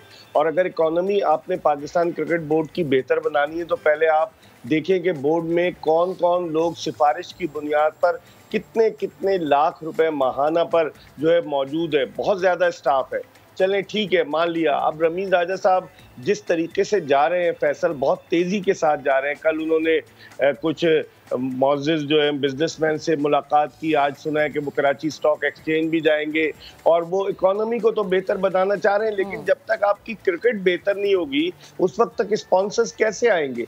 अब आप अगर सिफारिशी टीम मुंतखब करते हैं वर्ल्ड कप के लिए और वो सिफारिशी खिलाड़ी नेशनल डोमेस्टिक T20 में एक्सपोज हो गए, तो फिर आप कैसे तवक्को कर सकते हैं कि आपकी टीम बेहतर होगी। 24 अक्टूबर को फैसल मैच है और आपने खबर नजर से गुजरी होगी आपकी और महक की भी कि टिकट्स जो है पाकिस्तान और इंडिया के 1 घंटे के अंदर अंदर बिक गए और कितने का 1500 दरम और 2600 दरम के टिकट थे, सवा लाख रुपए के, और इतने दीवाने लोगों ने टिकट खरीद लिए। तो हमारी इकोनॉमी उसी वक्त बेहतर होगी क्रिकेट की जब हमारी क्रिकेट टीम अच्छा परफॉर्म करेगी। हमारी टीम तो बिल्कुल डाउन है, परफॉर्म नहीं कर रही। रमीज को इस तरफ भी तवज्जो देनी होगी। सही। अच्छा इकबाल भाई, जैसे कोई भी हमारा अगर हम देखें ना शोबा है तो उसमें कहते हैं कि अपनों को नवाजने का बड़ा रिवाज है, खुसूसन पाकिस्तान की जब भी मैं बात करती हूँ, कोई भी अगर हम शोबा ले रहे हैं, वो खेल है, वो सियासत है, कोई भी जगह है, खेल में भी अब ये रिवाज मजीद बढ़ता जा रहा है। आपकी दूरंदेशी क्या कहती है, आपका एक्सपीरियंस क्या कहता है? काफी नाम भी सामने आ रहे हैं, तो क्या रमीज राजा साहब वाकई अपने दोस्तों को नवाज रहे हैं? महक, अगर दोस्तों को नवाजा गया, पहले भी पाकिस्तान क्रिकेट बोर्ड पर यह इल्ज़ाम लगता रहा है कि दोस्ती यारी को फ़रोग दिया जा रहा है। जाकिर खान जो डायरेक्टर इंटरनेशनल क्रिकेट है, उन्होंने अपने करीबी दोस्त मंसूर राना को, जो पाकिस्तान के नेशनल हाई परफॉर्मेंस सेंटर में कोच थे, वहाँ से निकाल कर उन्हें पाकिस्तानी क्रिकेट टीम का मैनेजर बना दिया। मंसूर राना 2 या 4 वनडे इंटरनेशनल मैचेस खेले। तो दोस्तों को ना नवाजें, right man for the right job हो। जिस तरह अभी फैसल पढ़ रहे थे, मोइन खान, मुझे नहीं लगता कि मंसूर राना के होते हुए मोइन खान को जो है वो पाकिस्तानी क्रिकेट टीम का मैनेजर बनाया जाएगा। ठीक है, दोस्ती अपनी जगह, लेकिन यहाँ पर चूंकि जाकिर खान बड़े मजबूत हैं, आप देखें इतनी सारी खबरें गश्त कर रही है, कहीं आपको नजर आए जाकिर खान जो डायरेक्टर इंटरनेशनल क्रिकेट है और बिल्कुल पसे पर्दा है, वो गोलाबारी से बचने के लिए लगता है खंदक में छुपे हुए, और उनके वो करीबी दोस्त हैं मंसूर राना, तो वो उनको नहीं तब्दील कर सकते।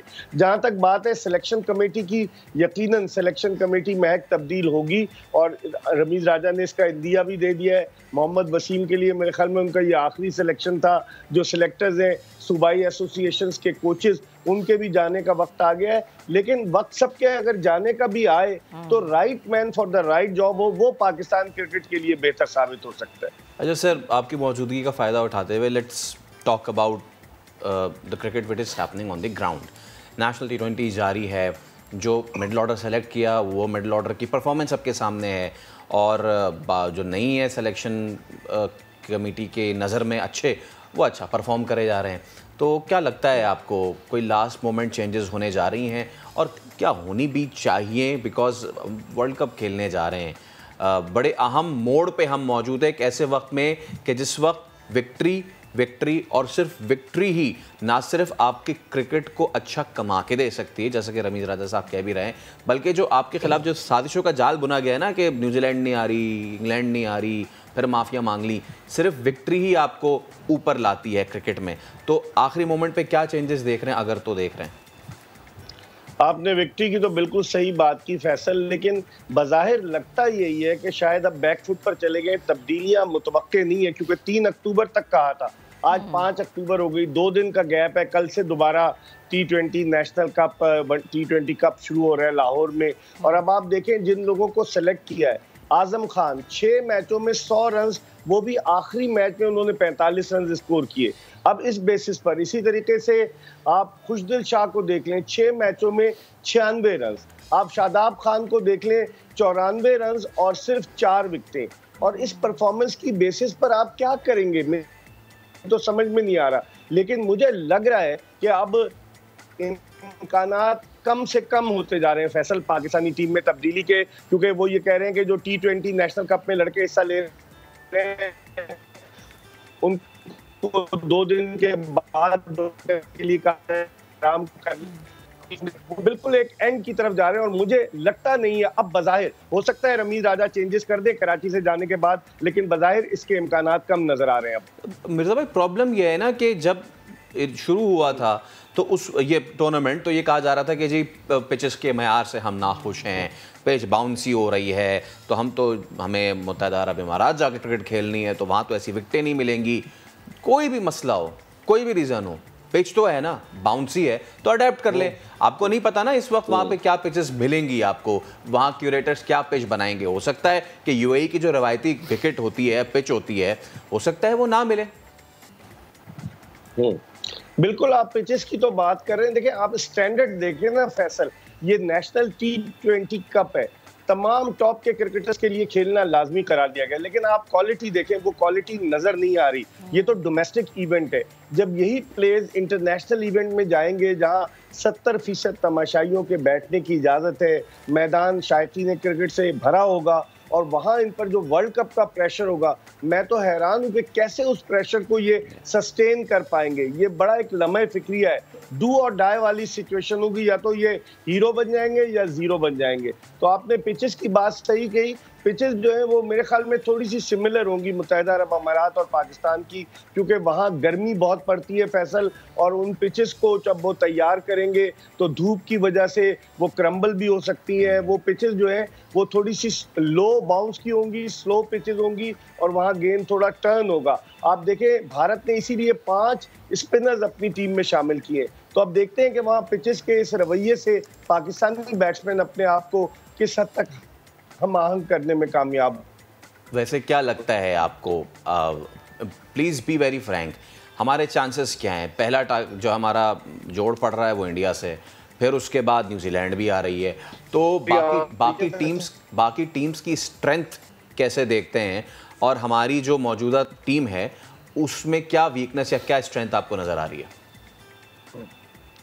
देखिए, हमारी टीम में जो स्ट्रेंथ है हमारी, वो तो टॉप ऑर्डर बैट्समैन है, बाबर आजम, मोहम्मद रिजवान, और अगर हफीज चूंकि वो फिट हो गए, डेंगी से सेहतियाब हो गए, वो 3, और फिर उसके बाद आप बॉलिंग में आ जाएं, शाहीन शाह अफरीदी जिसकी अभी 12 विकेटें हैं डोमेस्टिक T20 में, वो टॉप का बॉलर होगा। हसन अली की 9 विकेटें वो होंगे। उसके अलावा क्या है फैसल, हमें तो अपनी वीकनेस नजर आती है मिडिल ऑर्डर में। वही तो मैं कह रहा हूँ, ये तो बीच की सारी टीम ही उड़ा दी आपने, बीच में तो कोई नजर ही नहीं आ रहा है।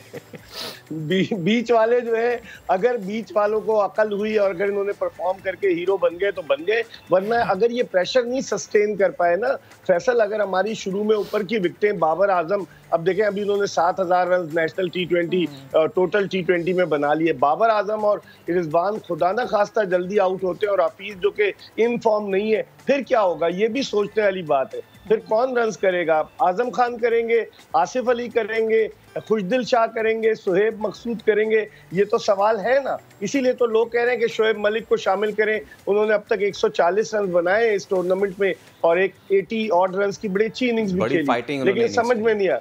अच्छा, यही चीज मिर्जा भाई कि आपने ये 4 नाम लिए, फर्ज कीजिए इन 4 नामों को रिप्लेस अगर किया जाए, चले फैंटेसी क्रिकेट होती है ना, तो हम अपनी फैंटेसी क्रिकेट खेल लेते हैं यहीं पे बैठे बैठे। ये 4 जो मिडिल ऑर्डर हैं, इनको अगर हम रिप्लेस करना चाहें तो कौन से प्लेयर्स आप डालना चाहेंगे करंट लॉट से?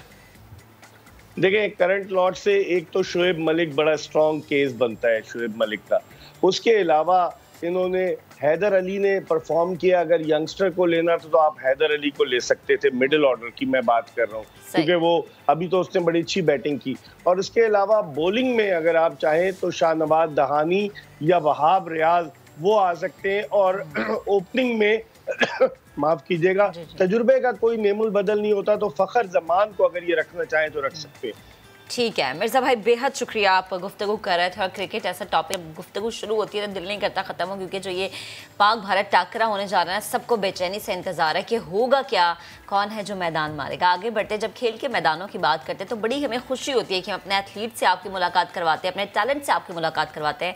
ऐसे एथलीट से आपकी मुलाकात करवाएंगे जो आला ऐवान में ड्यूटी सर अंजाम देने के बावजूद स्पोर्ट्स से बहुत ज़्यादा करीब हैं। हम बात कर रहे हैं दुनिया की 7 बड़ी मैराथन दौड़ने का चैलेंज कबूल करने वाले रमज़ान साजिद की। रमज़ान सेनेट ऑफ पाकिस्तान के अफसर हैं। उन्होंने अब तक 2 मैराथन्स में कामयाबी से हिस्सा लिया है और औसतन 4.5 घंटे में 42 किलोमीटर से ज़ायद का फासला तय किया है। 46 साला रमज़ान साजिद ने दौड़ने का यह सिलसिला कब और क्यों शुरू किया और आगे इनके मज़ीद क्या प्लान्स हैं, इन्हीं से जान लेते हैं। रमज़ान साजिद हमारे साथ ही मौजूद हैं। रमज़ान भाई, गुड मॉर्निंग, अस्सलाम वालेकुम, कैसे हैं आप? ये बताइए, 7 मैराथन दौड़ने का चैलेंज कैसे पूरा करेंगे और ये चैलेंज आपने कब और कैसे कबूल किया?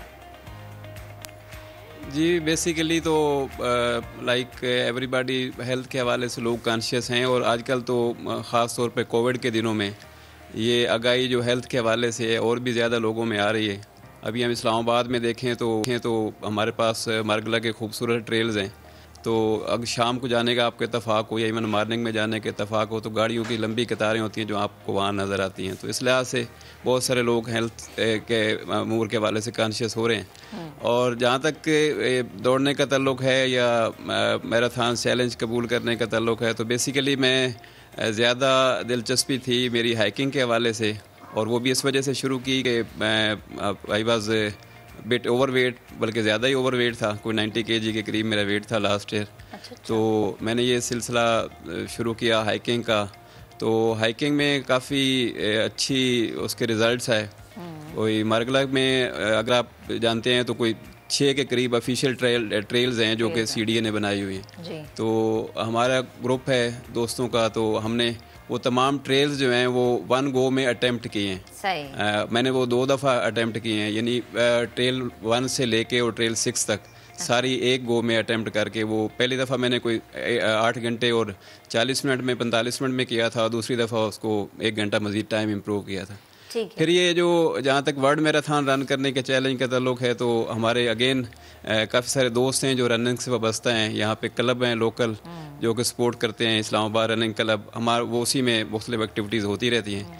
तो जब ये न्यूजीलैंड के इनकार के हवाले से बात हुई और उसके बाद फिर इंग्लैंड की और ऑस्ट्रेलिया की भी खबरें आना शुरू हुई, तो हमारा चूँकि बेसिक स्पोर्ट्स रनिंग था तो हम उसी के ज़रिए से मैसेज दे सकते थे। तो मेरा मकसद ये था कि मेरी एक पोस्ट नज़र से गुजरी जिसमें दुनिया की ये 7 बड़ी मैराथन जो हो रही थी, इसमें से 5 ऐसी हैं जिनको हम वर्ल्ड मेजर भी कहते हैं, और 6ठी वर्ल्ड मेजर जो है दैट इज़ टोक्यो, वो पोस्टपोन हो गई थी। तो मैंने सोचा कि क्यों ना इस रनिंग को एक मैसेज के तौर पर लूँ और बताऊं कि पाकिस्तान जो है उसमें भी उसी तरह से लोग स्पोर्ट्स से मोहब्बत करते हैं जैसे कि दूसरे मुल्कों में करते हैं, और हमें भी उतनी ही कम्पिटिटिव स्पोर्ट्स के हवाले से अपॉर्चुनिटीज़ प्रोवाइड की जानी चाहिए। तो इस मैसेज के लिए मैंने किया है। It was a very difficult task, और बहुत सारे दोस्त उसमें सपोर्ट कर रहे हैं। 2 मैराथन मैंने रन किए हैं, 7 करनी है, that is within the 7 week time. तो इंशाल्लाह दुआ करें। इंशाल्लाह इंशाल्लाह। अच्छा मुझे ये बताएं कि सेनेट ऑफ पाकिस्तान में आप फ़राइज़ भी सर अंजाम दे रहे हैं और मैराथन में शिरकत, ये दोनों चीज़ें बड़ी मुश्किल हैं। तो दोनों चीज़ों को साथ साथ आप किस तरह से मैनेज कर रहे हैं? क्योंकि इंसान एक ही काम कर ले और बाखूबी तरीके से कर ले तो कहते हैं कि वही बहुत है। तो 2 चीज़ों को 2 अलग अलग ट्रैक्स पर आप चल रहे हैं, ये मुश्किल तो होगा यकीनन। इसमें भी मैं मेरे ख्याल में आपके इस फोरम का फ़ायदा उठाते हुए जो मेरी नेचर ऑफ जॉब है उसमें तो हमारे जो सीनियर हैं वो यही कहते होते हैं कि हम हमेशा बिहाइंड द कैमरा ही होते हैं, क्योंकि मैं मीडिया को डील करता हूँ, डायरेक्टर मीडिया हूँ सेनेट में। तो हम कैमरे के पीछे ही रहते हैं, सामने कभी नहीं आते आप लोगों के साथ। और फिर जो कम्युनिटी है वो भी ज़ाहिर एक बड़ी मुश्किल टास्क होता है उसको डील करने के लिए। अमूमी तौर पे हमारी एक्टिविटीज़ जो है वो वीकेंड के होती हैं जी, तो वीकेंड तो आपका अपना होता है, और उसमें भी अगरचे कि नेचर ऑफ जॉब ऐसी है कि 24/7 अवेलेबल रहना पड़ता है, लेकिन फिर भी टाइम निकाल लेते हैं। और आप सरप्राइज़ होंगे कि जी मेरे ख्याल में जो पहली मैराथन हमने रन की थी वो कोई रात को यानी अर्ली मॉर्निंग 12:30 बजे के बाद हमने शुरू कर दी थी। तो कभी भी ऐसा नहीं हुआ कि ऑफिस के अमूर के कभी उस हवाले से अभी भी बड़ी मुश्किल से टाइम निकाल के आया हूँ, और अभी ऑफिस से ही आ रहा हूँ, इस वजह से I am not in the track. अरे सर कोई मसला नहीं, चीज़ें चल रही हैं जी, आप भागते भागते दोबारा पहुँच जाइएगा जल्दी से। अच्छा ये बताएं मुझे कि आपने ऑब्वियसली हाइकिंग से शुरू किया, और हाइकिंग से शुरू होने वाला सफ़र जो है अब ये मैराथन रनिंग तक जा चुका है, तो क्या डिफरेंस फील किया आपने? ऑब्वियसली आपने इस मोटिव से शुरू किया कि जी you are on a heavier side, तो आपने क्या सोच के रनिंग शुरू की? एक चीज़ ये, दूसरी चीज़ क्या डिफरेंस अब आप फील करते हैं अपनी ज़िंदगी में? सर ज़िंदगी में तो डिफरेंस इस लिहाज से बड़ा खुशगवार है कि पहले जैसे मैंने जिक्र किया कि जी लोग कॉन्शियस हो रहे हैं हेल्थ की एक्टिविटीज़ के हवाले से, और मेरे ख्याल में जो ओवरऑल कोविड की वजह से या ओवरऑल जो माशरे में एक एंजाइटी है, तो उसका सबसे अच्छा सलूशन, अच्छा हल जो है वो हेल्दी एक्टिविटीज़ ही हैं। और इस्लामाबाद में अगर बंदा रह रहा हो तो मार्गला जैसी खूबसूरत पहाड़ अवेलेबल हों और ख़ूबसूरत ट्रेल्स अवेलेबल हों और नेचर को एंजॉय ना करे, तो मेरे ख्याल में ये कुफर मुर्तकिब होने के बराबर है। तो वो एक उसकी एक बड़ी खूबसूरती है मार्गला की। और मेरा नहीं ख्याल है कि दुनिया में कोई ऐसे कैपिटल्स हैं जिनके इतनी ज़्यादा क्लोज प्रॉक्सिमिटी में हमारा नेचर उनको अवेलेबल है। मैं कितने ही मेरे मुख्तलिफ मेरी असाइनमेंट्स रही हैं, मिनिस्ट्री ऑफ एनवायरनमेंट के साथ काम करता रहा हूँ, CDA के साथ मैं बड़ी देर रहा हूँ। तो मैंने ये देखा है कि हमारे साथ जो फॉरेनर इंटरेक्ट करते थे वो बहुत सारे लोग ऐसे थे जो हमें बताते हैं, और अभी रनिंग कम्युनिटी में भी हमारे साथ बहुत से लोग हैं कि जो इस्लामाबाद में सिर्फ इस वजह से पोस्टिंग करवाते हैं कि ये खूबसूरत मरगला, ये खूबसूरत ट्रेल्स उनको अवेलेबल है। और बाकी ये है कि जी रनिंग के साथ बेसिकली तो ये है कि जी जो मैं मैसेज पहले भी देना चाह रहा था कि लोग यहाँ पे हैं, कम्युनिटी है, ग्रुप्स हैं जो एक दूसरे को सपोर्ट करते हैं। इस्लामाबाद रनिंग क्लब हमारा एक बना हुआ है, इसी तरह से दूसरे क्लब्स हैं जो कि हम एक दूसरे को सपोर्ट कर रहे होते हैं और चीज़ों को कर रहे होते हैं, तो एक दूसरे को देख के भी बंदा मोटिवेट होता है। और मेरा नहीं ख्याल कि 40 के बाद तो वैसे भी बंदे को खासा रिस्क के करीब होता है, तो इस वजह से कोशिश करनी चाहिए कि जितनी एक्टिविटीज़ हो सकें बेहतर। ज़बरदस्त बात है, और आप जीती जागती मिसाल हैं कि अगर आप एक काम करने वाले आदमी हैं इतना हेक्टिक और वो भी सरकारी जिम्मेदारियों वाले, तो ज़रूरी नहीं है कि आप अपनी दीगर जो हेल्थ से रिलेटेड चीज़ें उनको आप फॉलो करते हैं। बहुत शुक्रिया, और हम आपको विश करते हैं अपने आगे के एंडेवर्स के लिए। आपने ये टारगेट बनाया है कि आपने जो बड़ी मैराथन्स हैं वो 2 कर चुके हैं, बाकी जो रह गई हैं वो भी करनी है। वैसे कराची में जब सोचे ना आप रनिंग करने का, तो आप जाते हैं और थोड़ी देर बाद पीछे से आ जाते हैं, बोले भाईजान पहले ये दे जाएं, उसके बाद जितना मर्जी भागते जाएं ज़्यादा तेज़ी से भागे मेरे। और आप भी ब्रेक लेते जाएं। चलें जी, ब्रेक लेते हैं, ब्रेक के बाद दोबारा हाजिर होंगे हमारे साथ।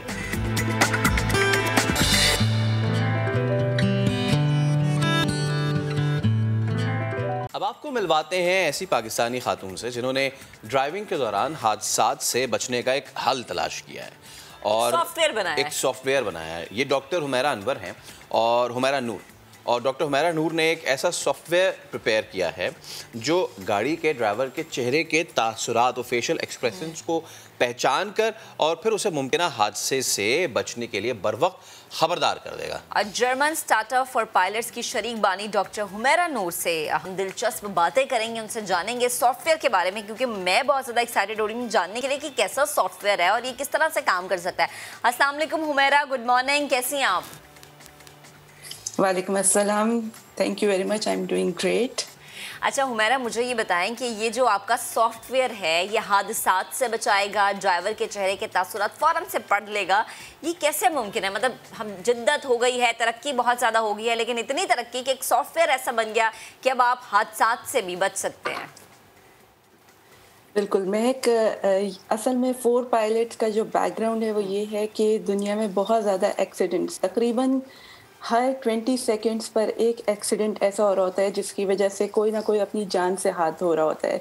इसका मतलब है जितनी देर में आपने मुझे इंट्रोड्यूस किया और हमने सलाम दुआ की, तकरीबन 5-6 लोग अपनी जान ज़ाया कर चुके हैं इस ट्रैफिक हादसे की वजह से। और इनमें से अक्सर हादसात एक इंसानी गलती की वजह से हो रहे होते हैं और उसमें ड्राइवर का कसूर होता है अक्सर, या वो डिस्ट्रैक्टेड होता है किसी वजह से, या वो रेज ड्राइविंग कर रहा होता है, या नींद के झोंके में चला जाता है। और बेसिकली यहाँ हमने टेक्नोलॉजी यूज़ की है, AI और कंप्यूटर विजन को यूज़ करते हुए हम बेसिकली ड्राइवर के तासुरात को कैमरे के थ्रू नोट करते हैं। इनफैक्ट मैं आपको यहाँ पे दिखा सकती हूँ कि ये हमारी डिवाइस का प्रोटोटाइप है जिसमें कैमरे के थ्रू ड्राइवर की चेहरे को मॉनिटर किया जा रहा होता है और उसके चेहरे से डिफरेंट आई एरिया या फेस लैंडमार्क्स को आइडेंटिफाई करके फिर सॉफ्टवेयर ये आइडेंटिफाई करता है कि ड्राइवर इस वक्त रेज ड्राइविंग तो नहीं कर रहा और किसी ख़तरनाक सूरत हाल का से 2-4 तो नहीं होने वाला। जैसे ही कोई रिस्क की सिचुएशन आइडेंटिफाई होती है तो सॉफ्टवेयर के थ्रू हम उसे एक सिग्नल जनरेट कर देते हैं और आप यहाँ पे देख सकते हैं कि ड्राइवर को फ़ौरन आइडेंटिफाई कर दिया जाता है कि वो नींद में जा रहा है, ड्राउजी स्टेट में जा रहा है, और उसे सिग्नल जनरेट करके किसी भी एक्सीडेंट से बचाया जा सकता है। ओके, अच्छा अब मैं ये समझना चाह रहा हूँ एज अ ड्राइवर ये किस तरीके से काम करेगा। लाइक अगर तो कोई या तो उसके एक्सप्रेशंस ऐसे आ गए वरींग या फिर कोई खौफ के, तो गाड़ी क्या करेगी? गाड़ी रुक जाएगी? और अगर किसी ऐसे एरिया में गाड़ी चल रही है जहाँ पे पीछे से भी कोई गाड़ी आ रही है तो क्या वो गाड़ी रुक जाएगी? किस तरीके से असेस होगा पीछे से आने वाली गाड़ी ना हिट कर जाए? इस पर प्लीज़ एलैबोरेट कीजिएगा। ये बहुत अच्छा सवाल है और इसको हमने इस वक्त ओपन रखा है कस्टमर की बेसिस पर। हमारा सॉफ्टवेयर बेसिकली ये सिग्नल जनरेट कर देगा कि ड्राइवर के इस वक्त स्टेटस क्या है, उसके तासुरात क्या हैं, गाड़ी को रोकना है, कोई सेंट्रल सर्वर पे सिग्नल भेजना है, किसी पुलिस को अलर्ट करना है, या इस तरह से जो भी एक्शन लेना है, ड्राइवर को वार्न कर देना है। क्योंकि अगर वो ड्राउजी हो रहा है तो सिर्फ उसको एक ट्रिगर जनरेट कर देना कि प्लीज़ बी अलर्ट, इतना काफ़ी है। लेकिन अगर ड्राइवर परेशान नज़र आ रहा है और ख़ास तौर पे जैसे आपने कहा अगर कोई उसका पीछा कर रहा है और ऐसे में हम गाड़ी को रोक दें तो ये तो और भी ज़्यादा ख़तरे की बात हो जाएगी। तो इस वक्त सॉफ्टवेयर से ज़्यादा हम इंसानों पे भरोसा करते हुए उन्हें डिसीजन लेने के लिए अलाउ करेंगे। लेकिन ये पोटेंशियल होगा कि सिग्नल जनरेट कर दिया जाए, आप उसे गाड़ी के साथ भी कनेक्ट कर सकते हैं कि वो ब्रेक अप्लाई कर सके, या आप उसे सेंट्रल सर्वर से भी कनेक्ट कर सकते हैं, और आप उसे ड्राइवर को हाथ के हाथ अलर्ट करने के लिए भी यूज़ कर सकते हैं। अच्छा, और यकीनन इसके ट्रायल तो हुए होंगे ना हुमैरा, तो ट्रायल के दौरान जो रिजल्ट सामने आए मैं चाहूँगी आप वो भी हमारे नाज़रीन के साथ शेयर करें। ट्रायल इस वक्त चल रहे हैं और ज़्यादा हमारा फोकस इस वक्त इस चीज़ पर है कि जो हम मॉनिटर कर रहे हैं एक्सप्रेशंस को और ड्राउजीनेस को, वो हमारे लिए हम एज़ श्योर एज़ पॉसिबल हों ताकि किसी किस्म की गलत ट्रिगर्स ना जनरेट हों। तो इस वक्त हम इस सॉफ्टवेयर को इम्प्रूव करने के ऊपर काम कर रहे हैं कि अगर हम कह रहे हैं कि ड्राइवर ड्राउजी हो रहा है, या दूसरे बाहर के ममालिक में तो इवन ड्रंकननेस एक इशू है, अगर हम ये ट्रिगर जनरेट कर रहे हैं कि ड्राइवर इस वक्त ड्रंक स्टेट में है, उसे गाड़ी नहीं चलानी चाहिए, तो हम कोशिश कर रहे हैं इस वक्त अपनी क्वालिटी को इम्प्रूव करने के लिए कि यहाँ पर हमारे पास कोई गलत सिग्नल्स ना जनरेट हों, क्योंकि वो फिर एक दूसरी तरफ मसला जा सकता है। अच्छा, ट्रस्ट इशू हो सकता है। ये आपने अच्छी बात की, बिकॉज वो लोग जो लंबे रूट पे जाते हैं, परसों I was driving, it was an 8 hours drive from Karachi to some beach, तो ऐसा हो ही नहीं सकता। मतलब मुझे बराबर वालों को कहना होता है please keep talking to me, मुझे नींद ना आ रही है। ठीक है, तो ये एक बड़ा इशू है। लॉन्ग जो रूट के ड्राइवर होते हैं उनके लिए ऐप बहुत ज़बरदस्त और फीजिबल होगी, ऐसा ही है।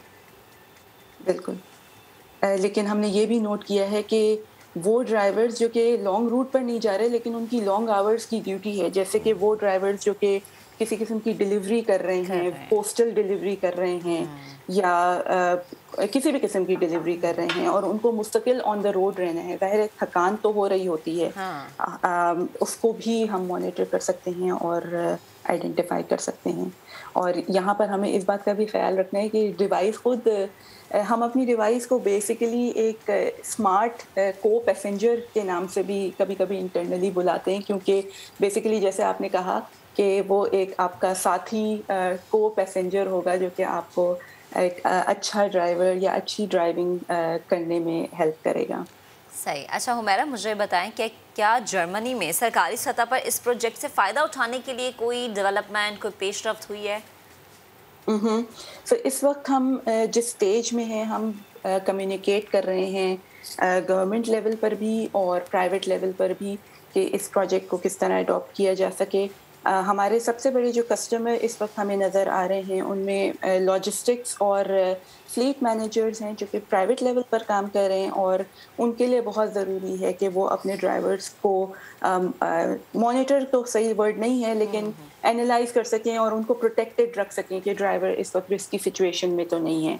इसके अलावा हम इंश्योरेंस कंपनी से बात कर रहे हैं और अक्सर जगहों पर डेटा प्राइवेसी लॉज काफ़ी ज़्यादा रिस्ट्रिक्टिव होते हैं, तो हमारी कोशिश है कि अगर हम इसे गवर्नमेंट लेवल पर और लॉ इन्फोर्समेंट एजेंसीज़ के लेवल पर उन्हें अब कन्विंस कर सकें कि ये सेफ्टी के लिहाज से बहुत ज़्यादा ज़रूरी है, तो इसकी एक्सेप्टेबिलिटी और ज़्यादा वाइड स्प्रेड हो जाएगी। तो इस वक्त हम बात कर रहे हैं, इनफैक्ट इस वक्त हम अपने एक्सपोजर के लिए डिफरेंट जर्मनी स्टेट लेवल के कॉम्पिटिशन्स में पार्टिसिपेट कर रहे हैं। इनफैक्ट इस वक्त हमारी पब्लिक वोटिंग भी ऑन है, अगर आप 4pilots.io पे जाएँ तो आप हमारे लिए वोट कर सकते हैं। इससे हमें वो एक्सपोजर और वो एक्सपोजर मिलेगा जिससे हम अवेयरनेस क्रिएट कर सकते हैं कि रोड सेफ्टी कितनी ज़्यादा ज़रूरी है और इस किस्म के सॉफ्टवेयर की कितनी ज़्यादा ज़रूरत है। सही है, ठीक है। बहुत शुक्रिया डॉक्टर हुमैरा नूर हमारे साथ मौजूद थी और इस बहुत ही मुनफरिद ऐप के हवाले से हमें बता रही थी। तो जनाब हमने आपको ये दिखाया सेगमेंट, और अब अगर आपके हादसात जो हैं वो बढ़ रहे हैं और आप बिल्कुल तवज्जो नहीं दे रहे, ये सॉफ्टवेयर आप इस्तेमाल कर सकते हैं। आगे बढ़ते हैं, और एक बढ़ती हुई चीज़ जिसने कल बहुत ज़्यादा बढ़ गई, वैसे जब कहते हैं ना दूरियां ज़्यादा हो जाती हैं तो जो आपका रिलेशनशिप उसका टेस्ट शुरू हो जाता है। कल रात को वही वाला टेस्ट था सबका। मतलब आप कहना चाह रही हैं कि जितनी दूरी होती है मोहब्बत उतनी बढ़ती है? उतनी बढ़ती है। अरे वाह वाह, क्या बात है। तो कल ज़्यादा मोहब्बत बढ़ गई। तो इस तरह तो फेसबुक और वो सब बंद होना चाहिए, होना ही चाहिए। दूरी बढ़ानी ना, बढ़ाओ और दूरी बढ़ाओ, मोहब्बत बढ़ाओ। लेकिन हुआ कुछ ऐसे, गुज़िश्ता रात अचानक फेसबुक, व्हाट्सएप, इंस्टाग्राम बंद हो गए। कई सोशल मीडिया सार्फिन मुतासर हुए, बेचैनी फैल गई। इस खबर का अगर दूसरा रुख देखें तो बहुत से लोगों ने मोबाइल को दूर रख दिया और अपने अपनों में लौट गए, और उन्होंने बोला होगा यार घर वाले अच्छे हैं, और मिलना चाहिए, कभी कभी मिलना चाहिए, मैं आप ही के घर का हिस्सा। हाँ, कभी कभी मिलना चाहिए। तो जनाब अली, ये कल रात सारा कुछ हुआ। रिश्तों में दूरियां आ गई हैं वैसे, और समाजी रवैयों पर जो है उस पर भी हम बात करेंगे। बट द थिंग इज, सिर्फ ये बात नहीं, महक सिर्फ ये बात नहीं, चले ये तो एक चीज़ थी ना कि जो बड़े लोग थे वो सोशल मीडिया ऐप यूज़ करते हैं। ये जो छोटी दुनिया है, ये जो हर वक्त मोबाइल में घुसी रहती है। अच्छा नहीं, मुझे लगता है ज़्यादा यूट्यूब ये इस्तेमाल करने वाले, वीडियोस देखने वाले, गेम्स खेलने वाले बच्चे हमारे जो है ना, कल यूट्यूब बंद नहीं था। आपकी सोच है। मैं चाह रही हूं बच्चों को थोड़ा सा बचा लूं, ये वो अब है जो फौरन से कहते हैं आपकी सोच है। आपने देखा भी कोविड के माहौल में बच्चों ने क्या टिकटॉक शुरू कर दिया। टिकटॉक, और इसके अलावा मतलब मैं कहती हूँ कि हम हैरान रह गए कि ये हमारी जो नई नस्ल है क्या करी है। खैर, इसके बारे में हम बात करेंगे। आज है 5 अक्टूबर, 5 अक्टूबर यानी आज मेरे हैंडसम कप्तान की बर्थडे का दिन है। अरे वाह, हैप्पी बर्थडे वज़ीर आज़म इमरान खान। 69 साल के हो गए हैं आप, और जिस तरीके से आपने 92 में मुल्क को लीड किया, हमारी क्रिकेट टीम को लीड किया, दुआ यही है कि उसी तरीके से, उसी जो एक गुमगू की कैफियत में मुल्क है, उसको उसी तरीके से आप आगे बढ़ाएंगे। बिल्कुल। अच्छा देखिए, 5 अक्टूबर 1952 को पैदा हुए थे खान साहब, और 92 वाला वर्ल्ड कप हमने जीता। ये 2 वाला जो है ना, 52, 92, ये देखें कितना लगे हैं हमारे लिए। और और आगे आगे आने वाला है 2022 अगला 22 भी है। ये 2 का हिस्सा बड़ा लकी है खान साहब के लिए। तो खान साहब, आपको सालगिरह बहुत मुबारक हो, और अल्लाह ताला आपको इस तरह ज़िंदगी की बहुत सारी बहारें देखना नसीब फरमाए। आप इसी तरह से हमारी कौम को जो है वो एक मजबूत लीडर की तरह लेकर चलते रहें।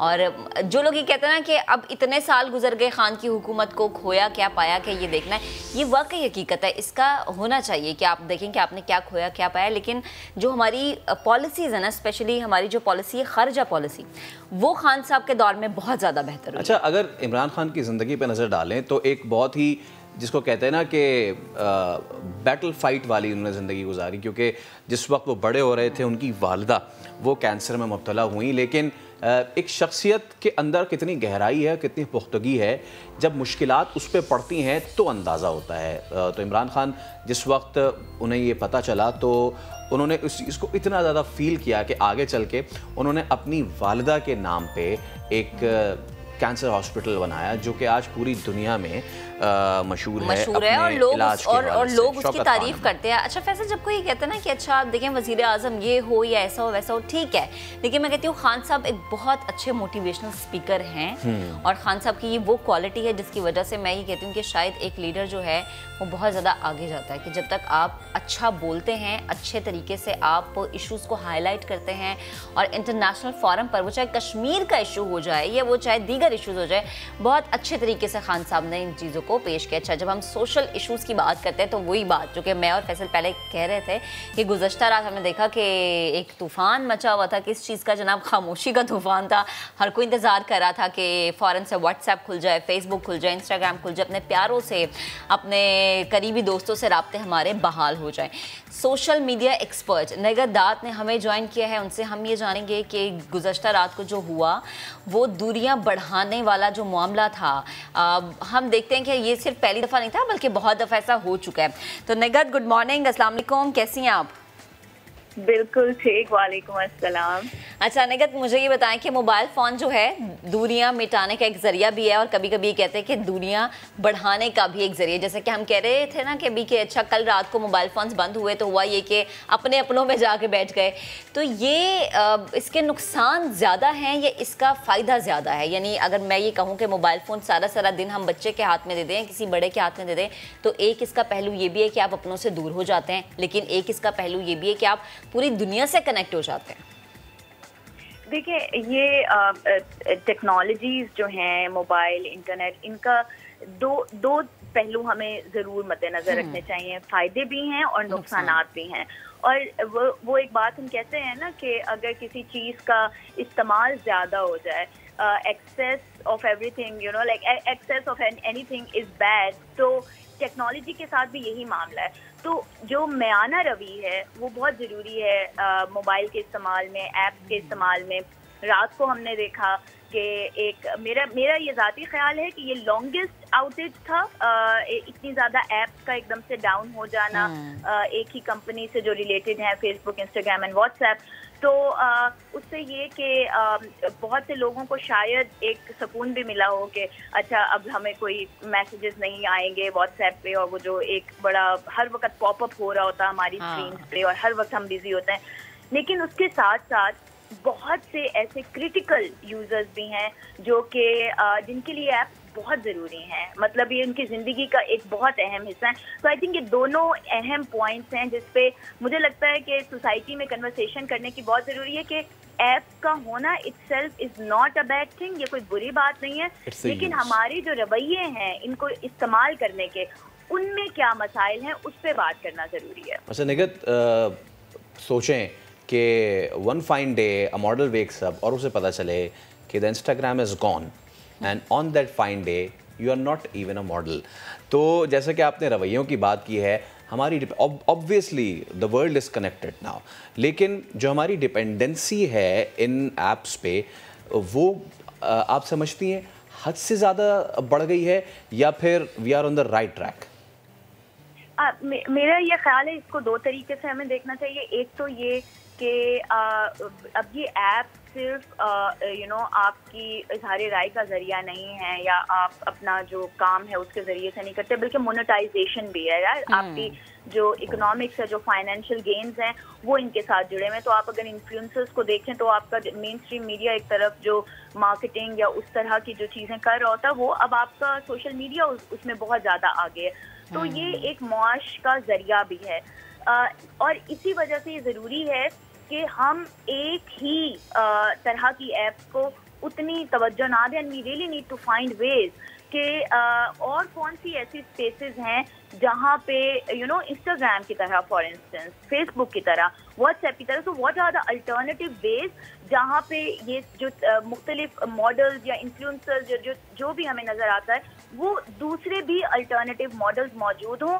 और आई थिंक ये ज़रूरी भी है, ये बिजनेसेस के लिए भी ज़रूरी है, ये कंपटीशन के लिए भी ज़रूरी है कि आपकी बिलियंस ऑफ यूजर्स जो हैं वो इन 3 ऐप्स पे सिर्फ इन्हिसार ना करते हों। तो ये भी एक बड़ा, मैं कहती हूँ, एक झटका देने वाली चीज़ थी और ये यूज़र्स के लिए बड़ा ज़रूरी है और मुख्तलिफ लोगों के लिए सोचना ज़रूरी है कि अगर आप डिपेंडेंट हो जाएंगे सिर्फ चंद मकबूल ऐप्स पे, तो और अगर उसके साथ कुछ होता है तो फिर आप क्या करेंगे? what are the other ways you have thought about? And I think that's a very important question at the moment that we all need to think about. Okay, आखिर में निगत ये बताइएगा, जैसे कि आपने कहा कि हमारा एक आम आदमी का यही रुझान होता है कि वो जो मखसूस और मशहूर ऐप्स होती हैं उनकी तरफ जाता है। क्या आप कहेंगी कि हमें दीगर ऐप्स की तरफ कौन से ऐप्स हैं कि जिनकी तरफ, जैसे कल देखा ट्विटर, इस पे कंटेंट का बड़ा रौला पड़ जाएगा because Facebook and Instagram are easy content creation, whereas अगर ट्विटर की बात करें तो वहाँ पे थोड़ी सी इंटेलेक्चुअल गुफ्तगू होती है। वैसे मैं तो इतनी एग्री नहीं करती कि ट्विटर पे ज्यादा इंटेलेक्चुअल गुफ्तगू होती है। अब तो बहुत ज्यादा दूसरी गुफ्तगू भी हमें ज्यादा वही नजर आती है। लेकिन ये कि कल मिसाल के तौर पे ट्विटर पे बड़ी इंटरेस्टिंग मैं कन्वर्सेशन देख रही थी। लाइक मुझे लगा पूरी आबादी जो फेसबुक और इंस्टा की है वो ट्विटर पे आ गई, and then Twitter also started slowing down. तो वो भी हमने देखा कि ये हिकअप्स जो हैं, जब आप एक ही ऐप के ऊपर इतना बर्डन जब आ जाता है तो ऑफ कोर्स टेक्निकल ग्लिचेस भी आते हैं। और ये हमें कल हमने ये देखा कि मिसकॉन्फ़िगरेशन थी फेसबुक के सर्वर्स कंप्यूटर्स के हवाले से।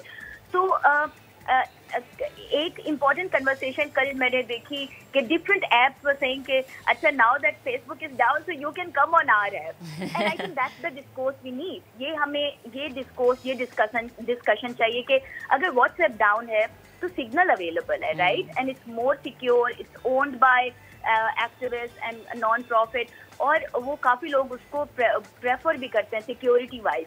तो इस तरह के अल्टरनेटिव मॉडल्स मौजूद है। आई थिंक ये भी हमारे बिहेवियर का ताल्लुक है कि जो जितनी ज़्यादा फेमस ऐप होगी, जिस पे ज़्यादा लोग होंगे, तो नेचुरली लोग उधर जाएंगे।